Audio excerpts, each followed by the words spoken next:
Who is your pick to stand as EUL champions? And unfortunately, Diff has been diffed in this fight. Groudon now getting ripped down by Nasty Family, and Jiraiya is the only one here that is able to pull the time and space away, but it isn't going to be enough. Snow's looking to see if they can get themselves I'm back sorry, I'm in. sorry! And that is why he is one of the legendary junglers in this entire team, bro. And despite them running around on that recovery, it ain't going to be picked up by them. Again, another beam comes in, and they've ripped down this tank so much. That was a good flank coming out from Moltres, but it wasn't enough. They pair the air rock cannon with a huge beam, and that takes away so much HP. The play with Beyond would call it Mahusim. We're about to say hello to the 2-minute mark here in this game, but Groudon is on the field, and it's an instant rip coming out from Boozaloof, knowing that they have that Zacian. We can't even see who took it yet. It was Mewtwo! Takes it with a Mewtwo. Why? Well, yeah, production have just confirmed to us that Nachos is going to sub out here. So if you're just going off the leaderboard, chat, you have a bottom fragging team against one that is on the winning side of the league, right? We've got two teams that are in that 3-1 position. Omon Boozaloof did manage to win the mid-seasonal. Bingo is coming in for Nachos here in this game. So that might be the difference making. But who is your pick to stand as EUL champions? I think eSport Core are going to do it again. I'm going to go with Vaporeon Haters. I think Vaporeon Haters are playing way too well right now. However, we do have a returning Nachos for Boozaloof, so that's the difference. We'll see if that plays into this game at all. 10, a comfortable points lead. Yeah, very comfortable. But Not saying that Power Rangers can't bounce back into this one, especially if they're able to get this knockout on Omega. Lucario. Oh my word! Back. Oh, Oh my word! No, not Jones. How do you do it? Breaking the hearts of Power Rangers. Rabble round, trying to see if they can get that side up, but no side has been popped just yet. Holding on to the Unite. It is going to be REC having good control. Another wall, trying to see if they can drag back in the Crystal, getting some damage. It's up. Here it goes. Here's the Revenant run. It's 3 that they take as they have the side. For Alligator, too late. That Crystal's going to be the next target. They just need one more thing.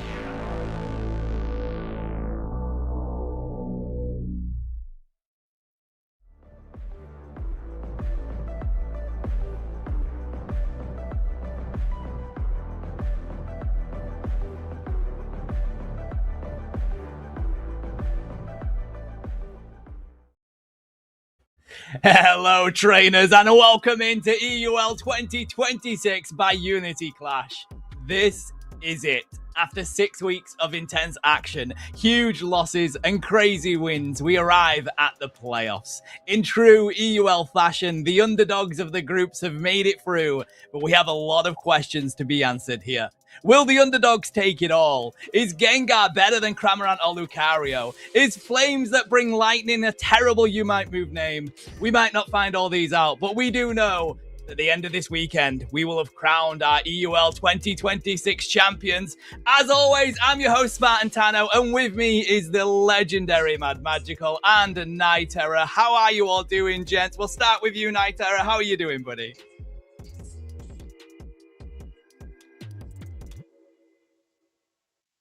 Okay, so no audio for Night Terror. Let's start with Magical. How are you doing, my guy? Hello. It is good to be here again to cast some amazing Pokemon Unite games. I'm really excited about this to see how these teams are going to stack up. And if we're going to get more upsets, it's just been crazy to see the upsets we've already had leading up into this and now going so close to the finals. Will it continue, or is it going to finally be the time that we see it turned around and our favorites start taking the games? It's going to be very hype. Night Terror, do we now have you, buddy? Can you hear us? Can everybody hear you? No? Okay. And nevertheless, no. I hope you're doing well. Okay, you're just going to have to do that for the whole of stream, mate. You're gonna have to as Mr. Mime. Oh, I like that. Just get the whole Mr. Mimecast, keep the camera on the whole time, so that way we can see the reactions and how you would interpret some of the moments with hand gestures. I would very much enjoy that. Can you actually speak though, Night Terror? Are you good now?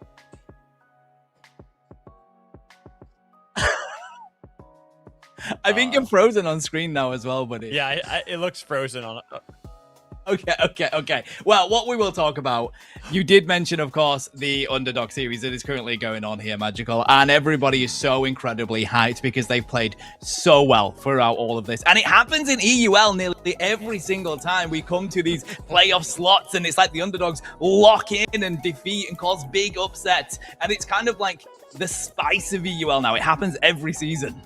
It does. It really does. And the fact that you have our winners of the midseason invitational not actually making it out of the group stage is a big thing right there. That one to me is the big one standout, but also still seeing Dift not make it through either, getting upset by two teams that had been struggling at the beginning of the season. Seeing that they were able to come back into this one, TTAR and the Engage Academy, they come back into the season, make this late game kerfuffle, and just are able to make it here into the actual playoffs is incredible.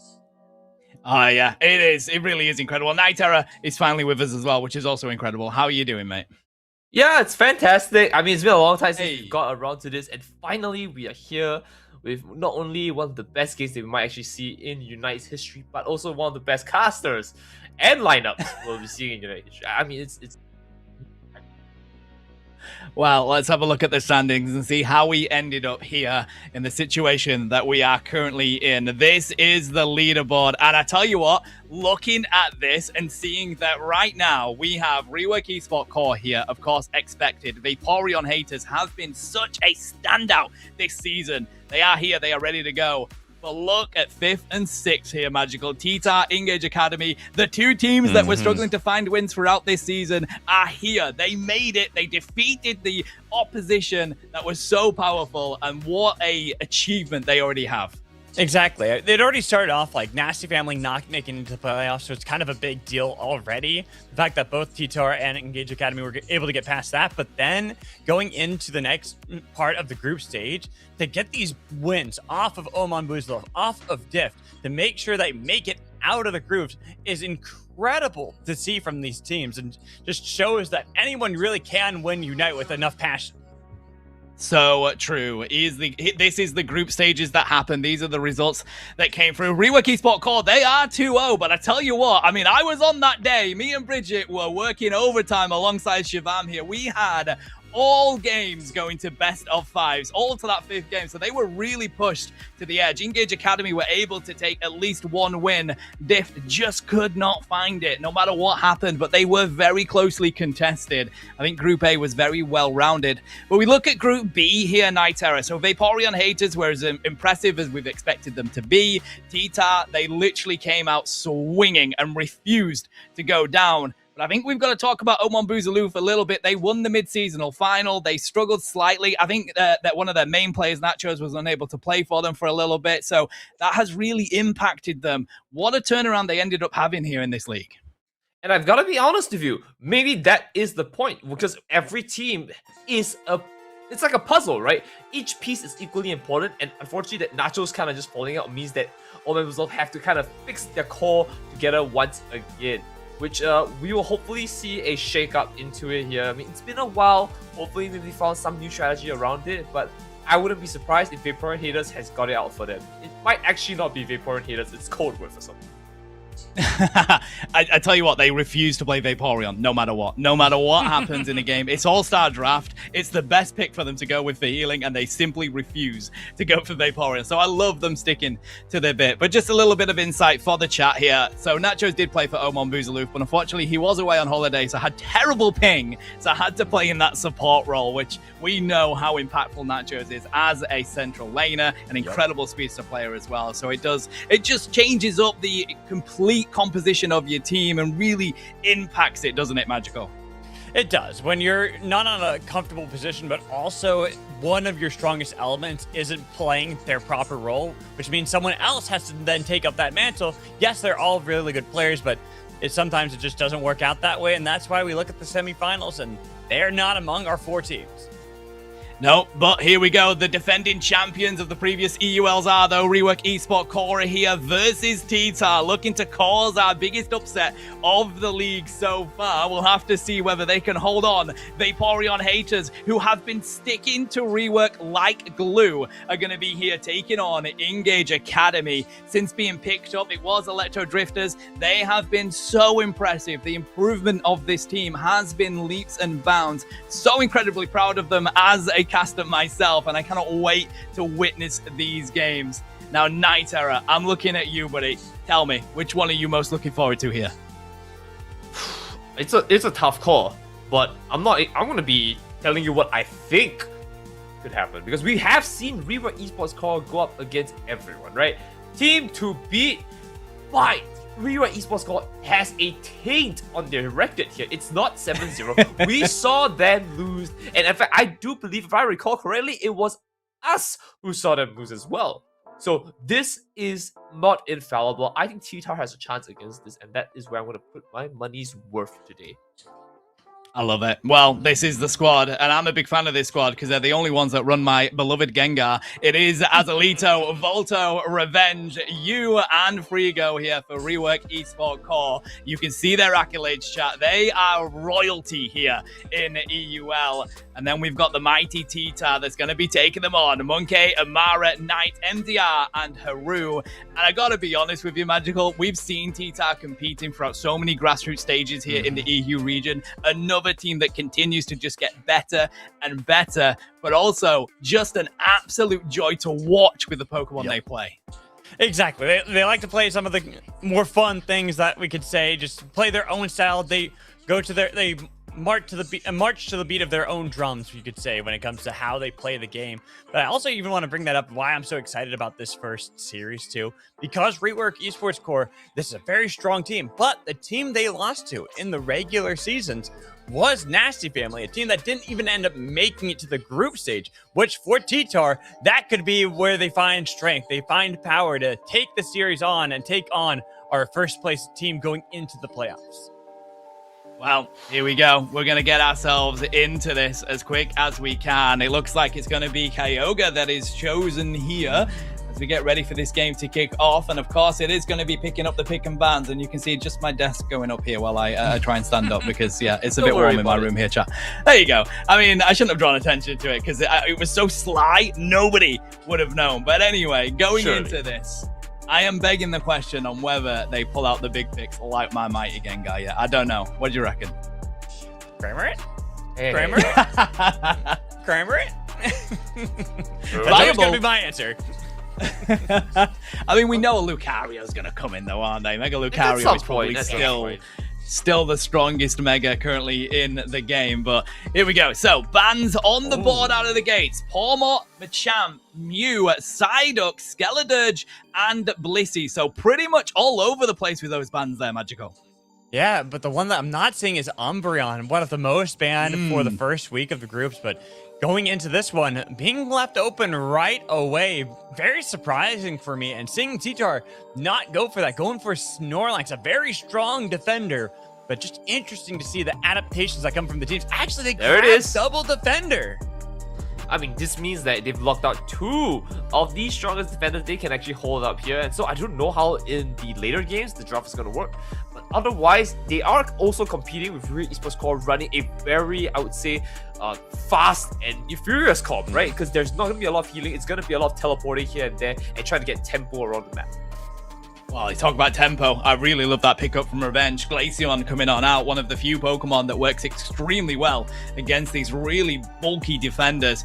And the Feraligatr, which is still considered one of the most broken Pokemon in this game, despite them desperately trying to nerf it. So I think that's going to be very impactful against them. But MDR is going to pull up the Espeon here, one of the best range attackers we currently have in this game, Magical.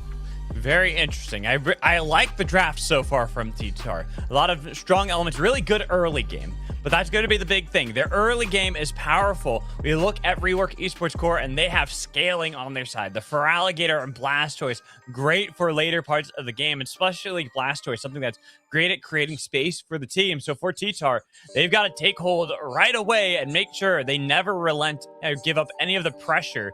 Because if they do, Rework Esports Core have great elements to catch up and overwhelm. 100% agree into that. Now, my biggest concern now is that because you're so EV reliant, this team's a lot squishier than you think. I know Umbreon's a really tanky Pokemon, yes, I agree. But this is the problem with EVs. They just kind of don't play a lot with HP side of things. They play a lot with other stats, either bulkiness or damage-wise. But Real Esports Core is 2-3 stage Pokemon. And really, if I look at stats, I think Real Esports Core has a better end game versus TTAR here. And that might be the problem going into the Ogre fight. I do agree with that, actually, mate. I think much better late game for Rework Esports Core, but I think TTAR know that, and they're trying to go with a really aggressive early game, see how much they can limit the likes of that Feraligatr for Volto. And I do think that the likes of Leafeon, great pickup, has always been a great pickup here in Pokemon Unite for a long time, and it's going to be very good at trying to target Glaceon. That has to be their number one target here. You take that out, you have a much better fight for your Buzzwole, for the likes of your Snorlax, and that's going to be the difference maker for TTAR if, and it's a big if they can find it. Yeah, they got to find those fights early on, and it's going to be tough. It's like one of the things I was really looking at with this composition. It's great early game. Great that they can go for a lot of these fights really quickly. But if ever they falter, Rework Esports Core have the stronger game fight. 100% agree to that though, but right now as we take a look into the first match of today here, the three of us will be seeing an evolution madness of EVs here. It's just going to be a little fluffy showdown. It's cuteness overload, but they are going to share out a lot of this experience in the central area. I really like this from TTAR. I think it's incredibly smart. You get great early game pressure, which is why they have these evolutions from the get-go. Haru is going to be comfortable down here on Snorlax. They will take damage all day long in these early stages. Uh-oh. I see Knight right there, and Volto gets bopped so quickly. Poor Totodile didn't stand a chance. Not looking too hot after the first KO here. They're going in. There's so much tempo coming in, and I do believe that's all the evolutions on the side of TTAR up, which means on the left side here, onto that, it looks like everyone Esports Core had to play a little bit of game of catch up with the Totodile and the Squirtle, not hitting their 5 spikes yet. Oh, it's going to be tough against the likes of that Sylveon, to be fair. Very quick, but great rotation from Knight. Backed off instantly by you, and that is why you have Hyper Voice in this game here. It's the double Eevee range that works so well for them. You've got the Glaceon that's able to get just a little bit far away, whereas that Hyper Voice will keep you shut down. That works a treat for Esports Core. Yeah, and that's going to be a problem for TTAR. We were just saying how their early game's got to be impeccable. It's got to be powerful and never give up any of that strength to rework Esports Core. There, they battled back and were able to get the knockout for themselves, but this is a very even game so far. Well, it's 35 points and 45 points here. We're going to the 8-minute mark, which means we do have a little bit of a Drago situation. That's right, it's Regidrago coming to the fray here, and it looks like the side of TTAR has control of the map, with nowhere in sight to see this Totodile go out into a Crocodile, thankfully, and of course Squirtle going into the water. It is the fact, though, that you would expect TTAR to be able to come out a little bit stronger than this. I don't think Esports Core are that concerned. They are managing to keep up with these levels, to be fair. Points as well the same. Amara is slightly leading this lobby for the likes of TTAR, but that Glaceon is still becoming a big threat, and I haven't witnessed them be able to deal with it yet. First, second. Ooh, the damage is flying through here. Magical is not looking too good if they're going to keep sustaining damage across into their Snorlax here. They don't have a front line to really hold it back at the moment. 720 is on the clock here, and I think it looks like the bird's coming in. Just at the moment, kind of waiting for that engage. Haru goes for it, forcing out the eject button on Revenge, but they throw the damage right back, and they easily take out Leafeon. Now they're trying to get a knockout to make sure it's reciprocated. 1-for-1, but Rework Esports Core going to be more than happy, because now they're rotating up that Sylveon. There's the double knockout for Buzzball, going for the slam, continuing to chase down, but it's going to be the Sylveon that they have to focus most of their attention on, as they have to be careful when going for the dive. But that Hyper Voice damage is unreal. Low health bar. They got caught, but now they got to escape with their lives. It's so difficult with that Hyper Voice. It's got such a massive range and it hits so many of you, but Amara is really putting this team on his shoulders as he continues to crush down the Glaceon up in this top side. Has been the impactful maker down in the bottom lane, trying to see if they can take this Regieleki, and MDR is able to lock that down. Not a lot that Frigo can do now except go defend this pad. Well, as of right now, it's looking a little bit rough on the side here as Lido coming in here to try and help his teammate, but it doesn't look like he can really make any headways. But the Crocodile is in fray here. We'll see whether he can jump out and make a splash, as we do see Amara hoping to see if he can fish out the one. It's going to be a little bit of a sucky situation if he can't. It is a level 9 Buzzball, 10 right now, and this is a great opportunity for them. Waiting for them to look for the engage. It's going to be Knight who initially started off, but everyone's already out of there. Now back onto the Regice, but waiting it out. The 3, staying strong. It is going to be Leafeon who secures it now with the Buzzball, punching back and forth. Being careful, because that's the Hyper Typhoon. Trying to see if they can get the knockup and get any knockouts themselves. They've got Hoopa double for Leafeon, as now with the Big Jaw bite, it misses. Doesn't get the target it needed to. But for TTAR, they're going to be more than happy with that play.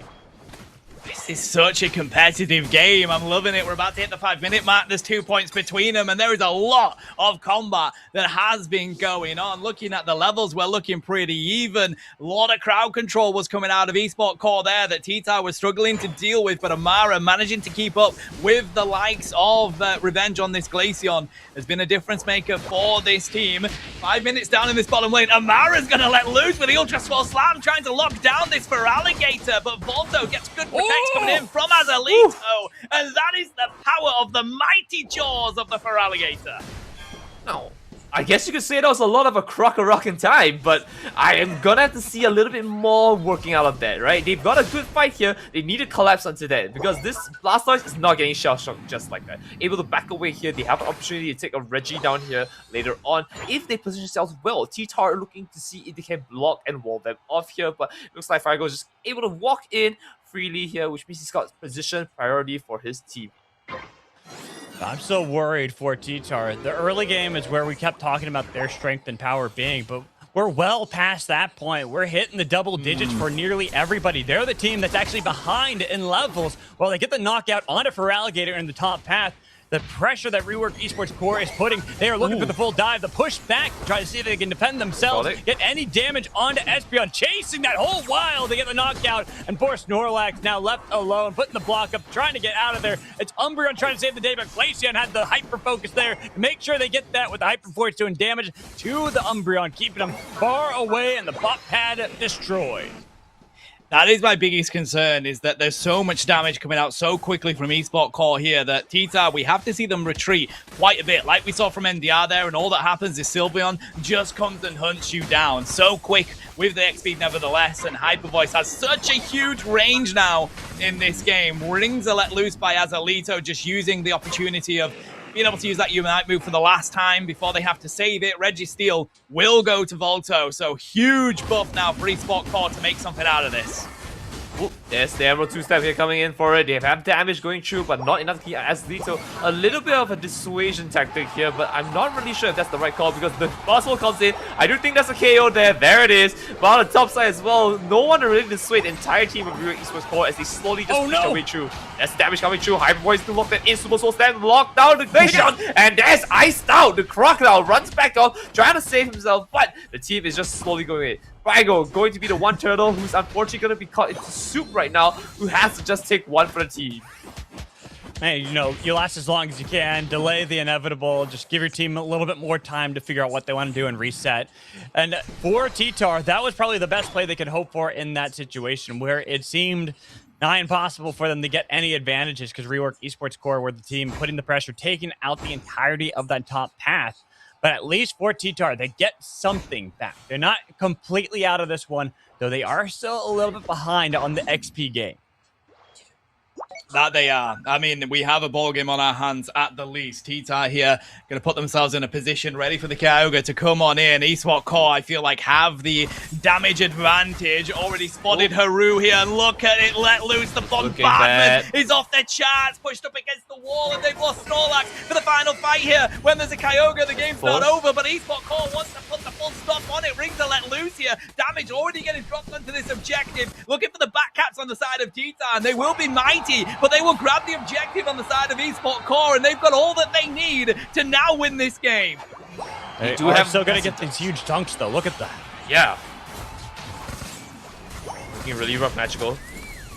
Yeah, it's getting rough. Trying to see if they can go for that one. And they're defending the best they can, using everything with the Hydro Typhoon and the knockups, and now with the Ultra Swole Slam, trying to get the knockouts, but it's not enough finally. They take down one target, but at what cost? You're losing out on the entirety of your bot path. The points go back over to Rework Esports Core. They get the knockout on to Leafeon, and MDR was hoping to take down you, but you're a mere 12 to the gargantuan 14. Absolute bursts of damage to get the knockout. Ooh, it's not looking really good when you look at the grand scheme of things. 1 minute on the clock here, but no points to score. Looks like this is a Hail Mary defense here to hopefully see if he can stop the bleeding first before they carry on here. Right now, it looks like 3 are back in their fray here. They have 2 EVs left to kind of make everything work, but I don't know if there's any way they can respond to this. Look at this Sylveon. The damage is going through. Amar's not able to tank this one out, and unfortunately, it looks like they're on the back foot. That is just absurd damage they taunt out. There really is, mate. Honestly, I just feel like as we've got the 30 seconds of this now, they're just going to continue to push the pad, and TTAR, unfortunately, are not going to be able to find enough points or time to go score nevertheless. I just don't like the call from TTAR to go for the back caps. Yes, you lost your Snorlax. Yes, the rip is coming on through. But you got to have somebody there to secure that. You have an Espeon, you've got a Leafeon, like, you've got to have somebody to try and take that objective, because this was inevitable. It's so hard to defend these pads with the Kyogre buff in the game. Oh. Who's gonna call it? I'm not gonna call it. I'm supporting TTAR. Well, I'll call it then. Well done from WeWork Esports Core, and they did exactly as we said. They had to hold on and make sure they were even in the early game. Their power was in that late game, and they absolutely dominated with it. It was never wrong. I called the comps. Would have loved to see TTAR say, I was wrong, but Tano, you tell me, man.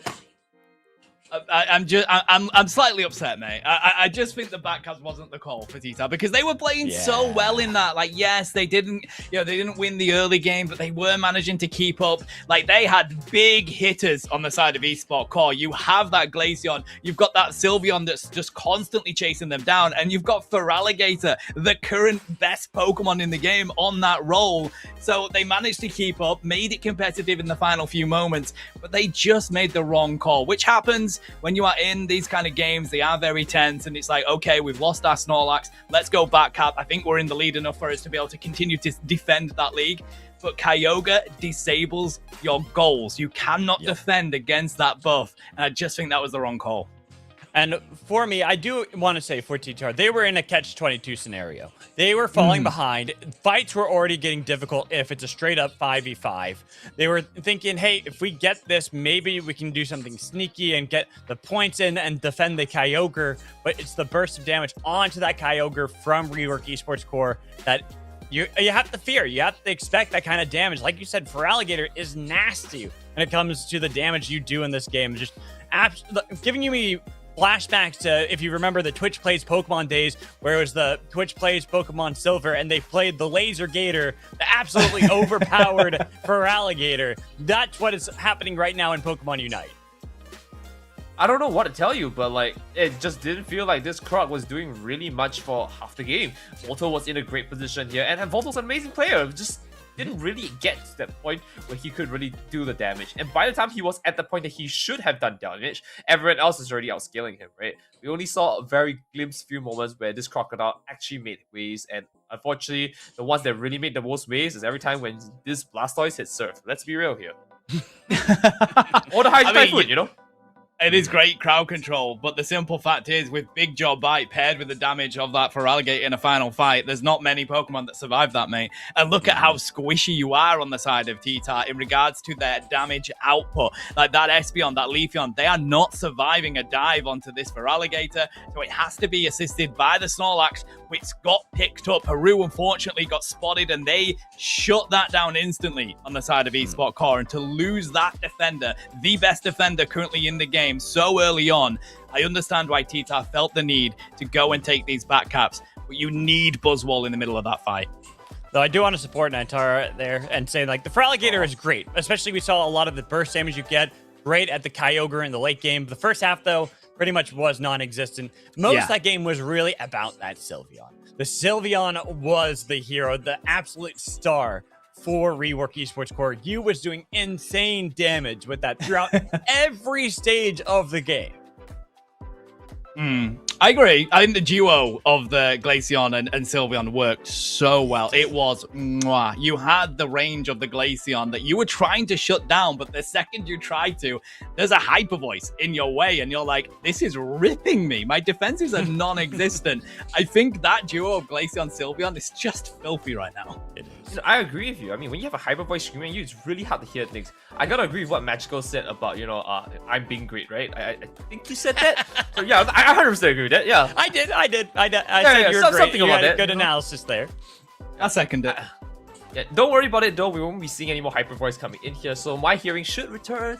But that's kind of the problem now, because you've locked out so many of the EVs up. You kind of need to think about how you're going to play around that right? There are a lot of great supports coming in here, and like I said, Rework Esports Core has so much tempo going into it, but it'll just not capitalize as well. So I guess the question now remains, will we see a more long-term composition, right? I think even Cramorant might genuinely be that good with how much aerial denial you get. You can control the flow of the game, where if I think Cramorant was honestly in TTAR's comp just now, and he just threw the Gatling Gulping Missile, I think that fight was absolutely destiny. I I hate to say it though, but until we get to game 4, game 5 here, we're not seeing the likes of Cramoran. You've got so many great ranged attackers right now. Vettel is literally right there. It's broken. Zapdos. You're right. Do not forget about Zapdos. So Lucario. And I'll say, as the resident Cramorant player too, I will say you're not likely to play Cramorant either. Like, you can play it in the early games. If it's the last pick after you see there's no good way to get into the back line, you're like, okay, I'm safe. I have a good defensive line. Now I can play Cramorant. But that's all going to be how we see things later in the draft, because in the beginning, we're seeing things stay relatively similar and seeing what the bans are. It's really interesting to see. The Psyduck, of course, we expect, but the Palmot, making sure to consistently take that away from the orange side, being the one that's banned, that is really just interesting to see, because then I'm just wondering what your focus is going to be in the second part of your picks, because Mew's now taken. Yeah, I mean, range attackers right now are so competed for. I think Yvettal's probably going to be the look of the pick here. Palkia, great pickup as well from Frigo. It's probably, with the tweaks that it's had, in an extremely comfortable position. I think right now the best range attackers in the game, Mew, Yvettal, and the likes of that Espeon. So great pickups here from Esport Core. Let's go, Cinderace! Woohoo! Season 1! Only a few people are that good on Cinderace, mate. I'm being one. I'm a Gen 1er. I'm a Gen 1er. Let's go. Ooh, I like the Machamp and the Comfey pick here, and it leaves open what you can take later if you want to get something a little bit spicier like the Zoroark, or if you want to go for something even super spicy like Zeraora, which would be really fun to see. But right now, I'm kind of liking what TTAR are drafting. I think this is a bit better than their first game draft, because it's given them some more options. Mew is great throughout the entirety of the game. The champ is going to be a really good powerhouse and strength for you later into the game with the Comfey to help buff it up. And if they grab something like continuing in that train for the late game, they have better elements to take on Rework Esports Core around things like Kyogre, or this game going to be Groudon. Ooh. Just saying, it's 1-0-0 on the board. It is. We knew it'd happen. Unfortunately, me and Magical come in. Purpose. We come into this game loving it, but we know Lucario's always gonna win. It's the only one that's like viable in any talk between us, bro. No, I would like to say that Magical has won once. Somehow, you have technically won once. Also, somehow. When did I win? You won the one where we did 3 games and somehow Kramer was picked the first. And 2 games later, we didn't see anything. You won once! Somehow, again. That's a win in my book, you know. Just getting the one win is good enough for me. I'll take it. But getting back... Gengar won once, but on the pretense that we did not count a double. I'm just saying that me and Magical, when we get 1 win, it should count as 5 because of how many Lucarios are in this game. Look, if I actually gave you that, you know what? How about this? I'll give you the 5 points if it happens, but you cannot earn any more points after that. You know, if I can beat you guys still, you know, I'm just that good. I chose the right one. It's that might actually be a deal to take, because I don't think we're going to see 5 Gengars today. That might be a deal to take. We could see more Cramorants. The Cramorant would be more of a... we could see that, but Gengar, I fear, is not going to be seen too often. But going into this game and looking at this draft, TTAR, I like their elements better for the late game. Even great mid. Ready? Go! How TTAR will take on Rework Esports 4 for the second. Is it going to be enough? You guys should have done the ready go thing, you know. I thought we were going to. Yeah, I forgot about that. I forgot that we do that now. I didn't know that was a thing. It was from when the casters used to do it for the Japan League. Yeah. It was actually really cute. Yeah, I like that. They were so adorable doing it. What's adorable as well is this Amara trying to do this Machamp thing where he's trying to stop like Azledo, but you know Volpo just says Lucario. It's a Machop. It's like you don't do that much damage, though. With a Comfey, help out a lot to chase down Clefairy, but a lot was burned just to make sure they can get that knockout. I do quite like them taking this comfort, though. I think they've got so many Pokemon that they can use it on. I really like the fact that they pulled up a Speedster Escol rounder, so Rulage is so comfortable in this game, but it's also very good at getting away from the likes of Palkia and Yveltal that are going to be such a threat here for Esports Core. Start though, they have Yveltal coming in here, digital damage.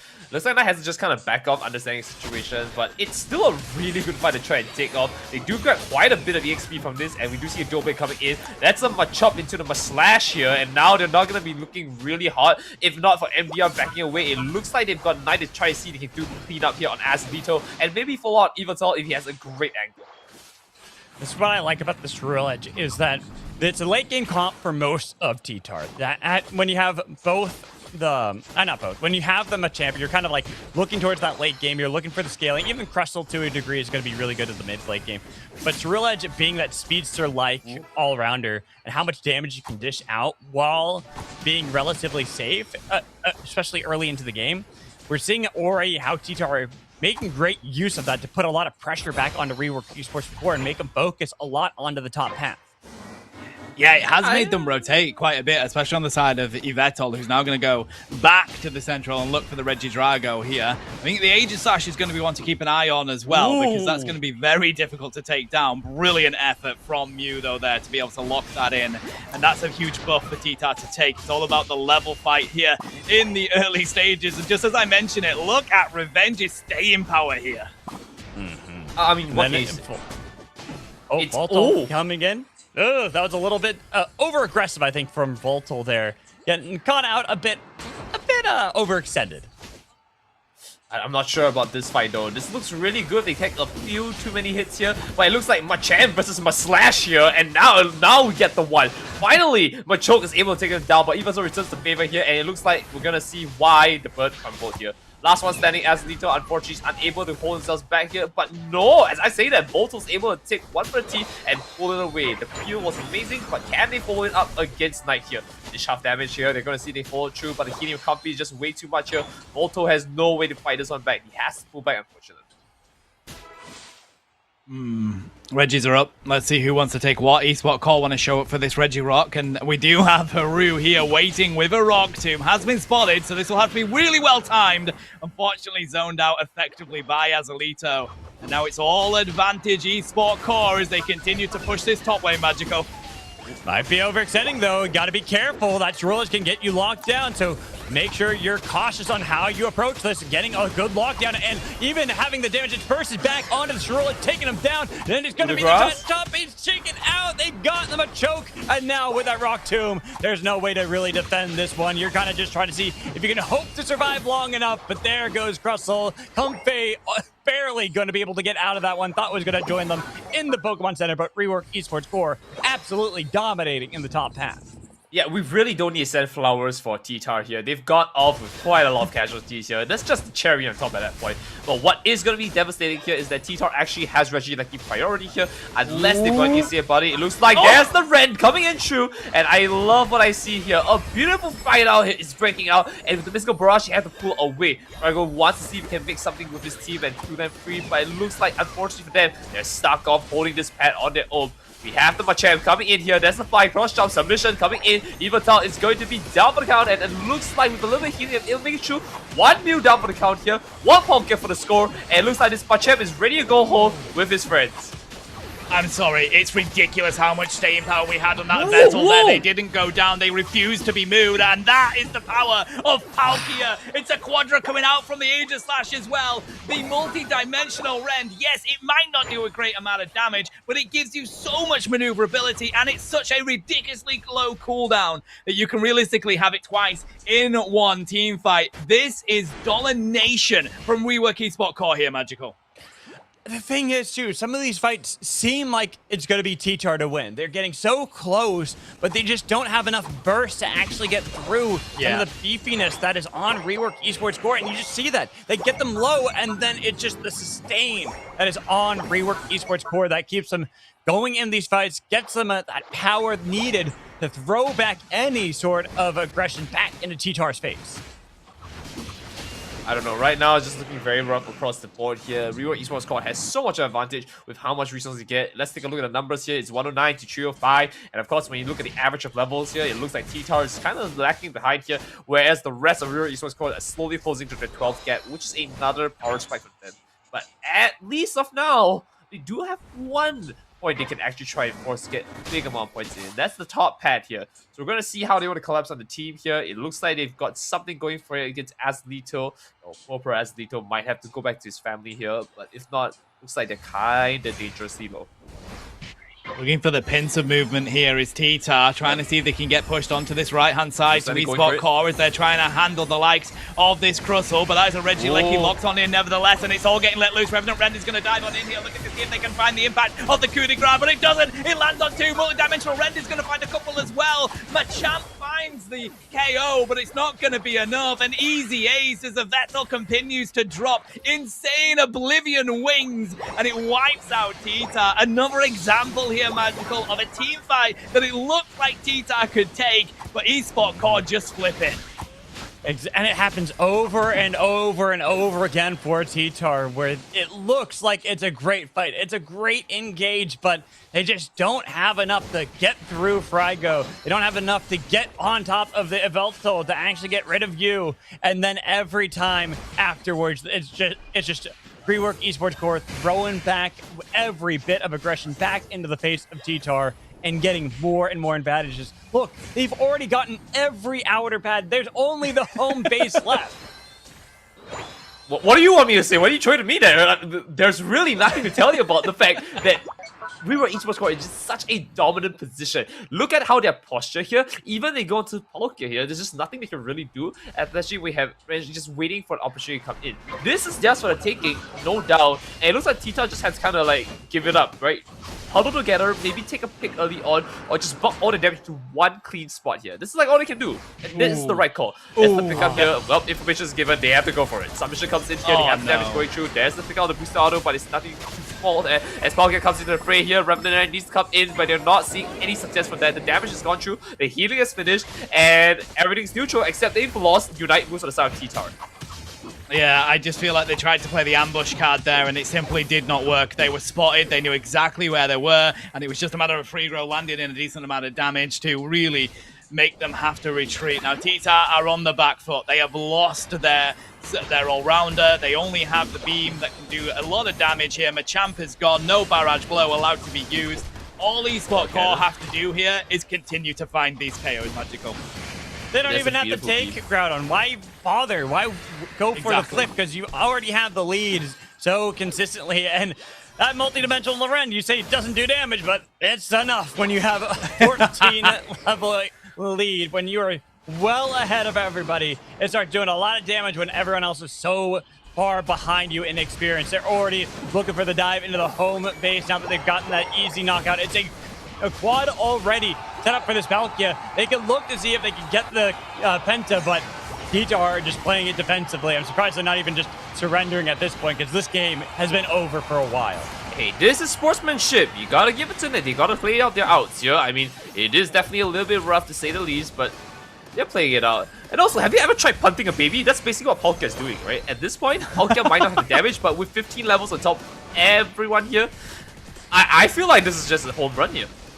What's the meme? Coughing baby versus nuclear bomb or something like that. That's pretty much what it feels like, mate. But again, and I gotta call it out, I think TTAR's drafting has been slightly off here in this set so far. They have allowed eSport Core to get so massive picks. For Alligator in the previous one, Sylveon is a huge pick currently in this game with how strong it is. Here you've got Palkia, Mega Lucario, Yveltal, some of the strongest in their current role. Yveltal is the best ranged attacker in this game, and they have allowed that to go over to eSport Core, which it's just, you've got to think about this. I'm with you, Magical. I think not enough burst damage coming out of that comp there. I think maybe the Machamp, I understand the play. You want to go for the submission. You want to really set things up for you to get a lot of damage down to it, but they didn't have that damage to capitalize on that. I think maybe the likes of the Blaziken would have been better there. For me, I love the comp that TTAR are trying, but you hit the nail on the head when you said it's not enough, because you're leaving such powerful picks open. Veltal and Palkia did absolute work in this game. Last game for Alligator was just there as a threat, but then they had that Sylveon that was doing an insane amount of damage. It just feels like Rework Esports Core are getting these incredibly powerful pieces that TTAR are kind of forgetting about when they go for their draft. They're banning away, you know, what you expect, but then even with their picks, they're picking it as though those powerful Pokemon are already banned, but they're wide open, and now that's 2 times that Rework Esports Core has been able to use them to get success and to find themselves with a 2-0 lead and a possible match point here for Game 3. I mean, do you really want to go through the comp here? Because like I've got a lot of words if we want to do this. Go for it, mate. Look at the damage from you. I mean, let's just start very simply by looking at, I mean, of course, when we look at Mew versus Azalito, right? Because the damage is going through, but you see the healing's a big difference. And Azalito doubled out as a tank as well. But then you look at things like Comfey, which really doesn't provide value to your team, and you look at against Lucario, right? Lucario's gonna shred that thing open easily. What about Evoltal, right? When you look at it against Crustle, I mean, Crustle has X scissor, and we all know X comes after Y. Sorry, X comes before Y. It's gonna be the first into the fray, right? What about Machamp and Egg Slash? You know, what's Machamp gonna do? Hold a sword? You know, it's gonna do damage. You know, there's just so many things going wrong in this comp. You know, it was just comp diff. The thing is, I loved how much protection they were managing to get at least onto the side of this Yveltal. Whenever it was under threat, they were really managing to keep it up on its feet. I hope we see it on the replay. When it was down in that bottom lane and it was getting ulted, it was in the submission at one point. It was so weak, but as Alito keeps it on the feet, you did not go down. It took so much longer for them to find it. I think this is the moment here as that submission will come through. Right, and they have a Revenant Red here as well. So that's the pick out the pullback. They have the X's to lock that in. It was Barrage Blow! Then we do see the Barrage Blow. And there should be a Revenant Red coming in at some point after everything. And somehow, this is the Revenant Red I'm talking about. Look, Revenant Red comes in. Somehow, he's still up and running. But what can I tell you about this, right? Because it's Revenant Red against the other red, the special kind of red. I would like to call it the budget red versus special red. You know? No. Multi-dimensional rend is a great unite move. Like, yes, it does an okay amount of damage. You have to hit them dead on with it, but you get it so often. It's such a low cooldown, and it is so good for maneuvering yourself throughout these fights. Look at what we just witnessed there with them diving through the line that TTAR were trying to put into them and going to find the pick that was diving their ranged attackers. It works so well. Well, I'm glad you kind of put some focus onto Azalito on this Clefable, because it really was this Clefable kind of keeping them alive and making it so their health bars, they were all essentially pseudo tanks with how much healing Azalito was doing throughout these fights. And even with that last fight where you saw the Revenant run, in a normal fight, in a normal game, that's Knight finding the 2v3 turnaround to get these knockouts. But because you're facing off against this Clefable that's just doing insane amounts of healing, even with that great ult, you just saw how low their health bars got, and then just started getting right back to full right afterwards. I do want to say, though, that a lot of this is contributed by the fact that they also had 3 Regis. They had Regis early, which scaled to their levels, and which made Azalito a lot stronger than he should be. Because I think Azalito should not have been able to walk away scot-free with healing the entire team after the budget red. Alright? Look, it's a budget red, but it was still the first red, you know? You are right. I mean, it gives you so much of an advantage. There was a moment there where I think even beyond the half of that game, it was still a donut store for TTAR. They hadn't scored a single point. So that means 0 stacks have come through for anyone that was stacking for them, which typically we see that on the all-rounders. And then on the other side of it, so much more experience Esport Core were able to get. But here we go. This is it. This could be set point. This could be Esport Core locking themselves into the final as the first team.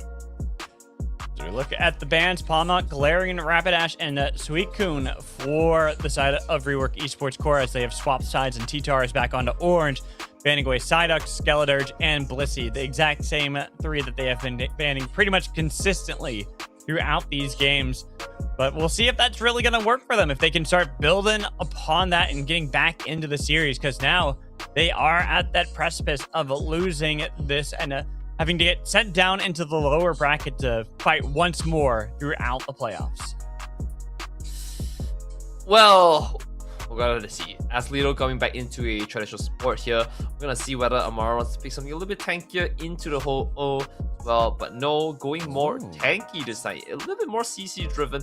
It is going to be the Mammal Swine here. And we will see Knight going into a little bit more of a physical beat 'em up style. You know, instead of the sword hands, I think the normal hands kind of work a little bit better this time. But not too much to say on the other side here. We almost saw a Duckling come in, but I don't think it's the one you're looking at. No. Not yet. Not right now. Unfortunately. Although I do love this about All-Star Draft. I should move my pick to Absol. I do also love Absol, by the way. I have an Absol tattoo, but we see it a lot more, and it is a very strong speedster in this game. But as I was going to say, this is what I love about All-Star Draft, as NVR is looking to pick up that opposite Mewtwo. Mewtwo X has been so good in that support tank role. It's worked really effectively, and TTAR have found decent success using it with that Mewtwo Y.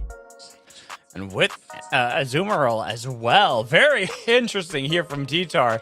Not exactly sure if I'm sold on that aspect of it so far, especially because it just feels like there are some really powerful mons that are still available, like that Blaziken we saw, even the Mega Gyarados we're kind of seeing hovered with the Miraidon already locked in for you. Great range and great damage that you can deal before the Azumarill can even get close to you, and then a Dragapult on top of it as well.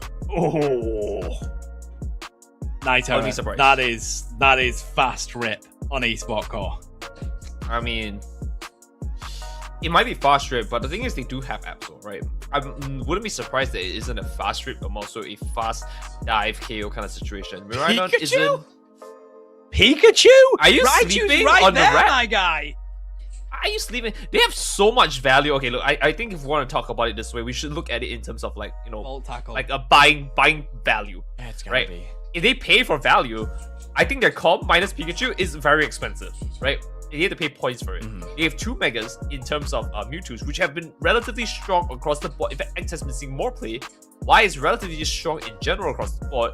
I think taking a Pikachu here for an execute potential, I think is safe. On the other hand, Esports Core kind of just wants to win now. They just want to throw everything on the board here to see if they can just make anything stick. And at this point, I wouldn't be surprised. But know that they have a little bit of a range deficit problem. So this one Electro Ball from this one Monkey could make the difference. Who knows? I don't know though. That's the difficulty for me, is that I love the Volt Tackle Electro Ball pick. It is the 1v1 monster against the likes of Absol and Dragapult. But that's the only thing you're going to be able to target. You can only target one person.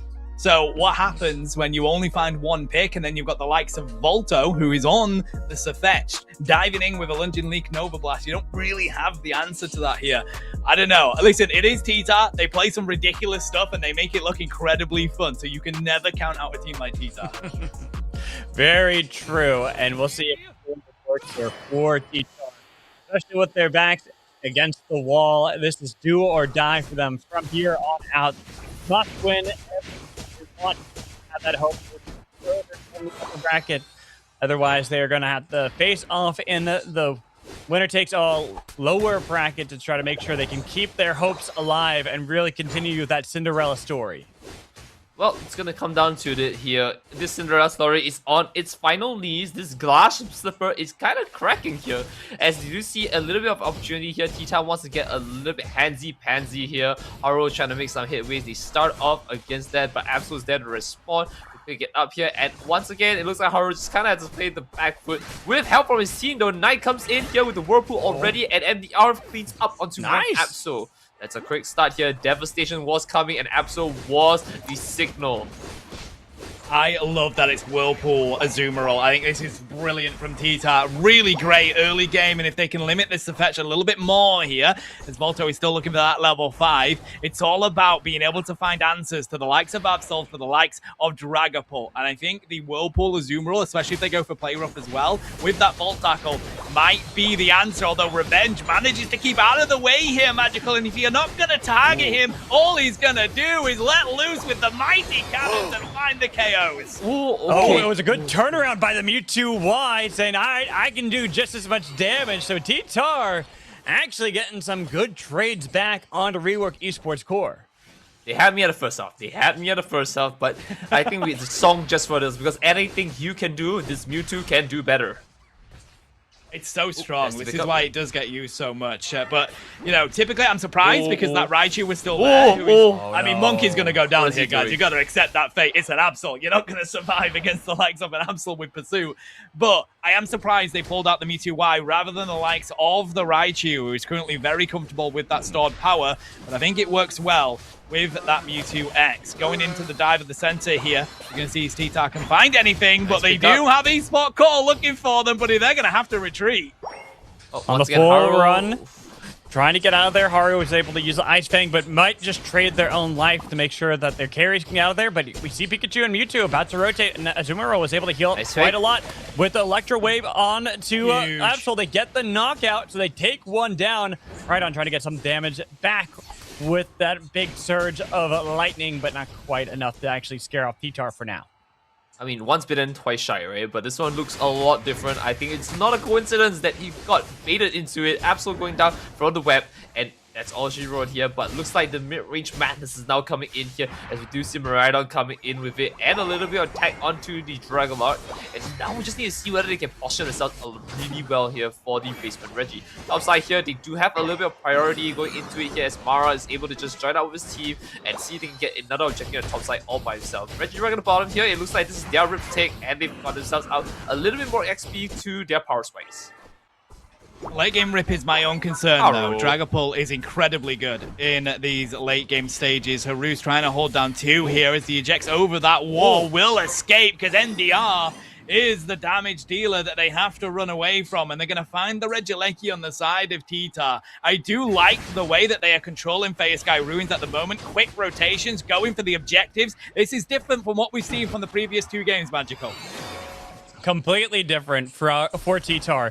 And how they're kind of playing this one, it feels a little bit more patient. They're looking for those strong fights, but right there, we kind of eat my own words because they play a bit aggressive. They do get the knockout trade 1-for-1, and they're looking to see if they can dive any further, get those electric ball damage. But Azalito trying to heal back up, Absol right behind them, and same with Dragapult about to show up. But the ball does not do enough dodge away by Frigo, and they even get the knockout trade of 1-for-1. This Pikachu tried to see if they can actually make it 2-for-2, but unfortunately they end up getting sent to the Pokemon Center. Game mechanics, guys. Game mechanics. The iframes, it's insane. Oh my god, fair play to Frigo. And I tell you what, they needed that because that was going to be huge for Monkey to find. It really reduces the pressure that eSport Core have in that lane. Ooh. Right now, though, let's take a look at the score here. It's 105-80. It's looking a lot closer, but still in Rework Esports Core's favor, and TTAR just kind of needs to play a little bit of a pickup and catch-up game right now. With that being said, though, it looks like the two Mewtwo's are in position here to take a good fight. They just kind of need to see if they can find an angle to get their Megas up, and maybe they can try and make something.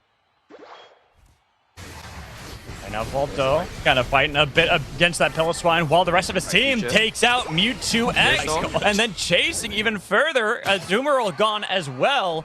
Rework Esports Core, it looked like TTAR actually were having great fights, more patient, but somehow Rework Esports Core are able to find the weaknesses and take them down to get further knockouts and even get rid of the bot pad completely.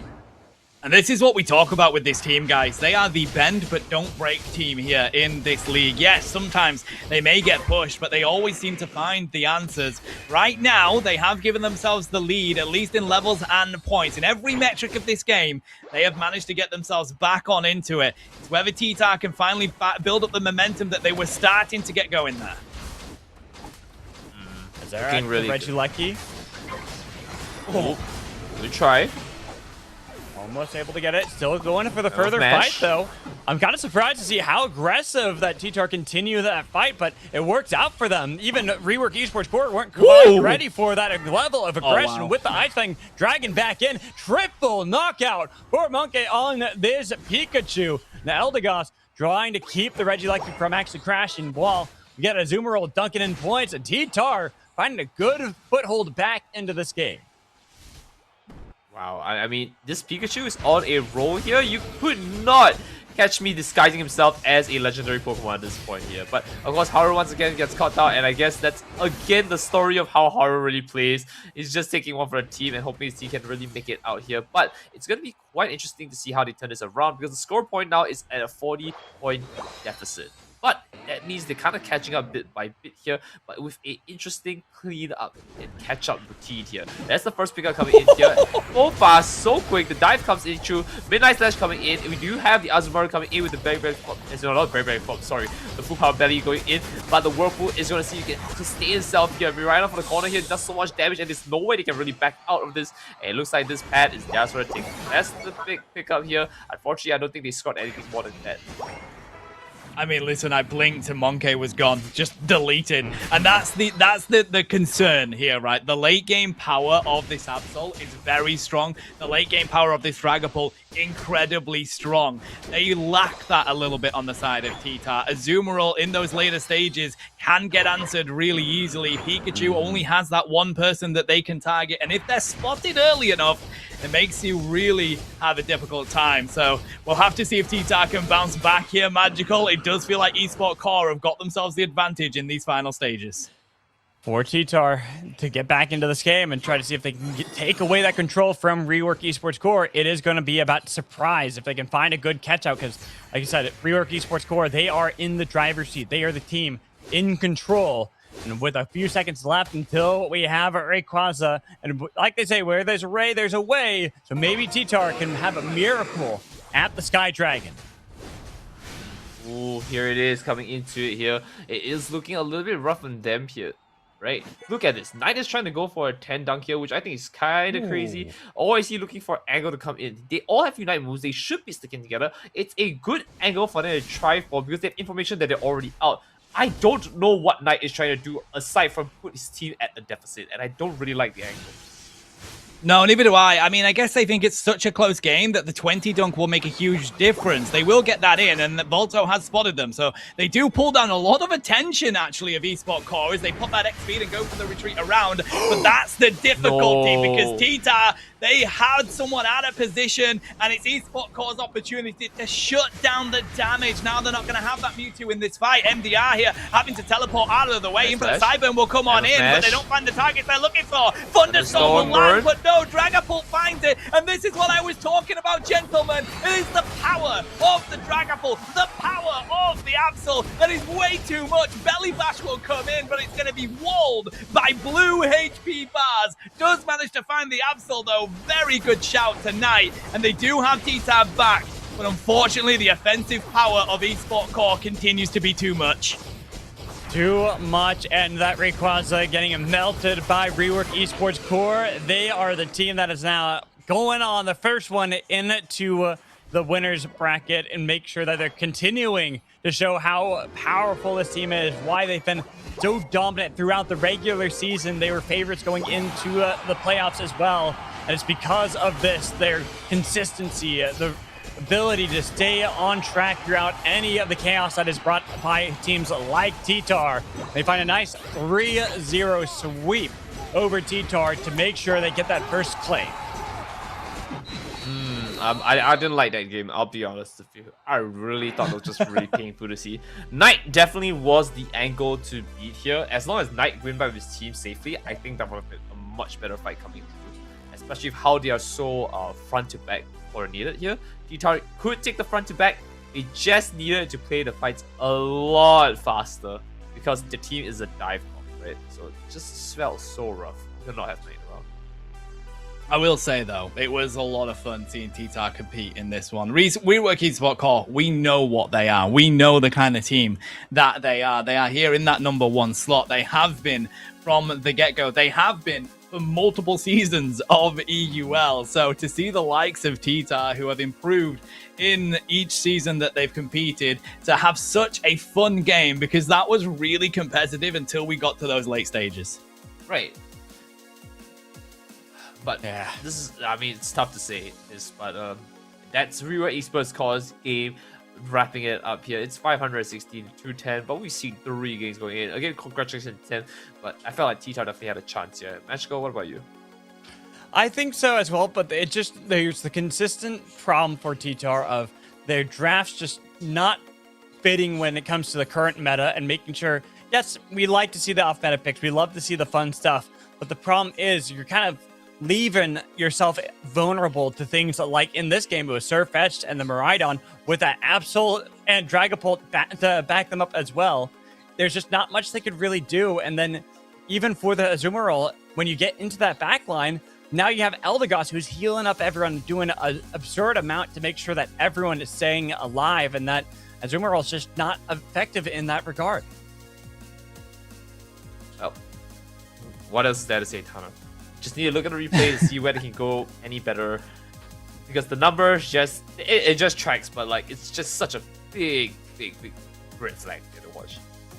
Yeah, I listen, I think TTAR played well. I think Magical has hit the nail on the head. It genuinely is just at that draft stage where they've got to think about the late game, and I think that's something that they've missed in this one. Like in the previous game, Yveltal, Palkia, just incredibly strong Pokemon when it comes to the later stages. Look at this here. You've got the likes of, you can probably get a really good amount of damage output from that Mewtwo Y, but that's where your late game starts and ends. On the side of Esport Core, they have Dragapult. It is a late game monster once it finds those attack stacks, which it managed to do throughout the entirety of this game. Absol, the crits that you get on Absol when you hit level 13 are absolutely insane. It was just a late game comp from Esport Core, and TTAR didn't quite have enough answers because of how many there were. And I want to root for insane. TTAR. Can we zoom that? Can we zoom Right, that? God, that is just nuts. Right No, there. I don't the That's sucker touched it. punch, mate. It's the sucker punch. It's because you can't. You're invincible in sucker punch when it triggers, and that is insane from Frigo on that timing. is. That's impressive. But that's for me. I saw the damage. Yeah, and for me, it's not just like TTAR's draft not being the greatest, because that can be an element, but Rework Esports Core were also playing out of their minds. And that's just one good example right there. Just the heads up fact of the reaction to make sure you're getting the iframe from that sucker punch to avoid getting taken down, and then joining back with your team to find further knockouts. That just shows why Rework Esports Core have been such a dominant team, why so many people constantly put them at the top of their picks when it comes to winning here in the EUL, and looking here at the playoffs, being the team that you're expecting to win another tournament and taking another title for themselves. Oh, I mean, that's all she wrote, right? At the end of the day, there's really not much to add on from here. I will keep saying there's not much add on, because as you look at how these fights transpire, it definitely felt like it was like a 3v5 with a +2 later on kind of deal at a lot of times. For example, this is a 4v5 with a +1 at the end because of Knight. They did drag it away here, but at the point the damage was already done, right? And there's really not much you can do. MDR did not have a way to go in, for example, while they were pulling away. And Knight is still running around there while the rest of the team gets collapsed on. It's just not conducive enough for us to give, I think, really a lot of meaningful ways to, take action, right? It's a nice pickup from Knight. That was something we needed, like, at the start of the fight. Yeah, Right? They should be the 5, not the 4. Yeah, I'm with you. I do think I don't quite know the chain of thought, to be honest with you, Magical. I understand that you must think it's a really close game, and of course, a 10 dunk is incredibly quick to get in. That's 20 points on the board, so I can understand that chain of thought. But there's no way you win this game without taking a central fight with all 5 of you. Yeah, I mean, it's just should one of just the... be 20. Just drop the 20 and go. Well, for me, for TTAR, it is still, they are this team that is learning constantly. They are getting better, and I do not want to take away from how this series went from the marks and from how well they've been doing up to this point. This is a team that is constantly growing, constantly learning, and they're facing off against the top team. They're facing off against the reigning champions themselves from the previous season, and yet we're seeing TTAR still at least try. They're putting everything into each one of these fights and doing a good job when it comes to learning. And of course, they still have more that they need to do. And I expect that they're going to look at these and say, okay, we shouldn't go for that 10 dunk. It's 20 points. But maybe we should actually be more focused on how can we group up around the Rayquaza? What can we do better in the next series to really learn? And I expect that these games, even in their next series in the lower bracket, they're going to really learn from those games and use that to empower themselves following any tournaments in the future. And I mean- no matter what, they are so fun to watch, guys. Did you not have so much fun watching TTAR in that game? They pull out ridiculous picks. Amara is the only one that I've still seen play so much Tinkerton in this game. Like, they are such a joy to watch and cast. And no matter what, I hope they never lose that spirit. I hope they stick with it because it works for their brand so well. Look, all I'm saying is they are here for a reason. They've made it top 8 for a reason. Yeah. And as they Facts. learn, I mean, I hope that every stage of learning is an evolution. So the next time I see TTAR, it's gotta be m.TTAR. That's all I'm saying. It's gotta come in as that. Right? That one's for me. I did say I supported TTAR at the start, and I still will stand by it because I am so upset that you guys didn't do it as well as I thought you could have. But there's just so much to learn in the game, and it'll keep going. We at UCS just love to see you, everyone, just outperform themselves, right? I want to keep speaking, but hold on. Let's see the reaction when Pikachu was selected, right? Okay. Oh, no. That's the special one for us. The wrong Here one. we go. Pikachu was selected. Look at me in Magical's face. Just like You guys are so out of your mind. I'm so calm, and you guys are just like, oh no. It's like, did you not see budget Zapdos? Did you not see budget Miraidon? Like, but why not just take Zapdos? it's better Zapdos, better Miraidon, not budget. You guys are The thing not is- believers, and I just don't want to hear that from you. We're going to It a made break sense. and discuss this. No. Okay. We'll discuss it behind the scenes. We are going to rant a lot about this all along. Grab yourself a drink, grab yourself a snack. We'll be back with you very shortly, chat.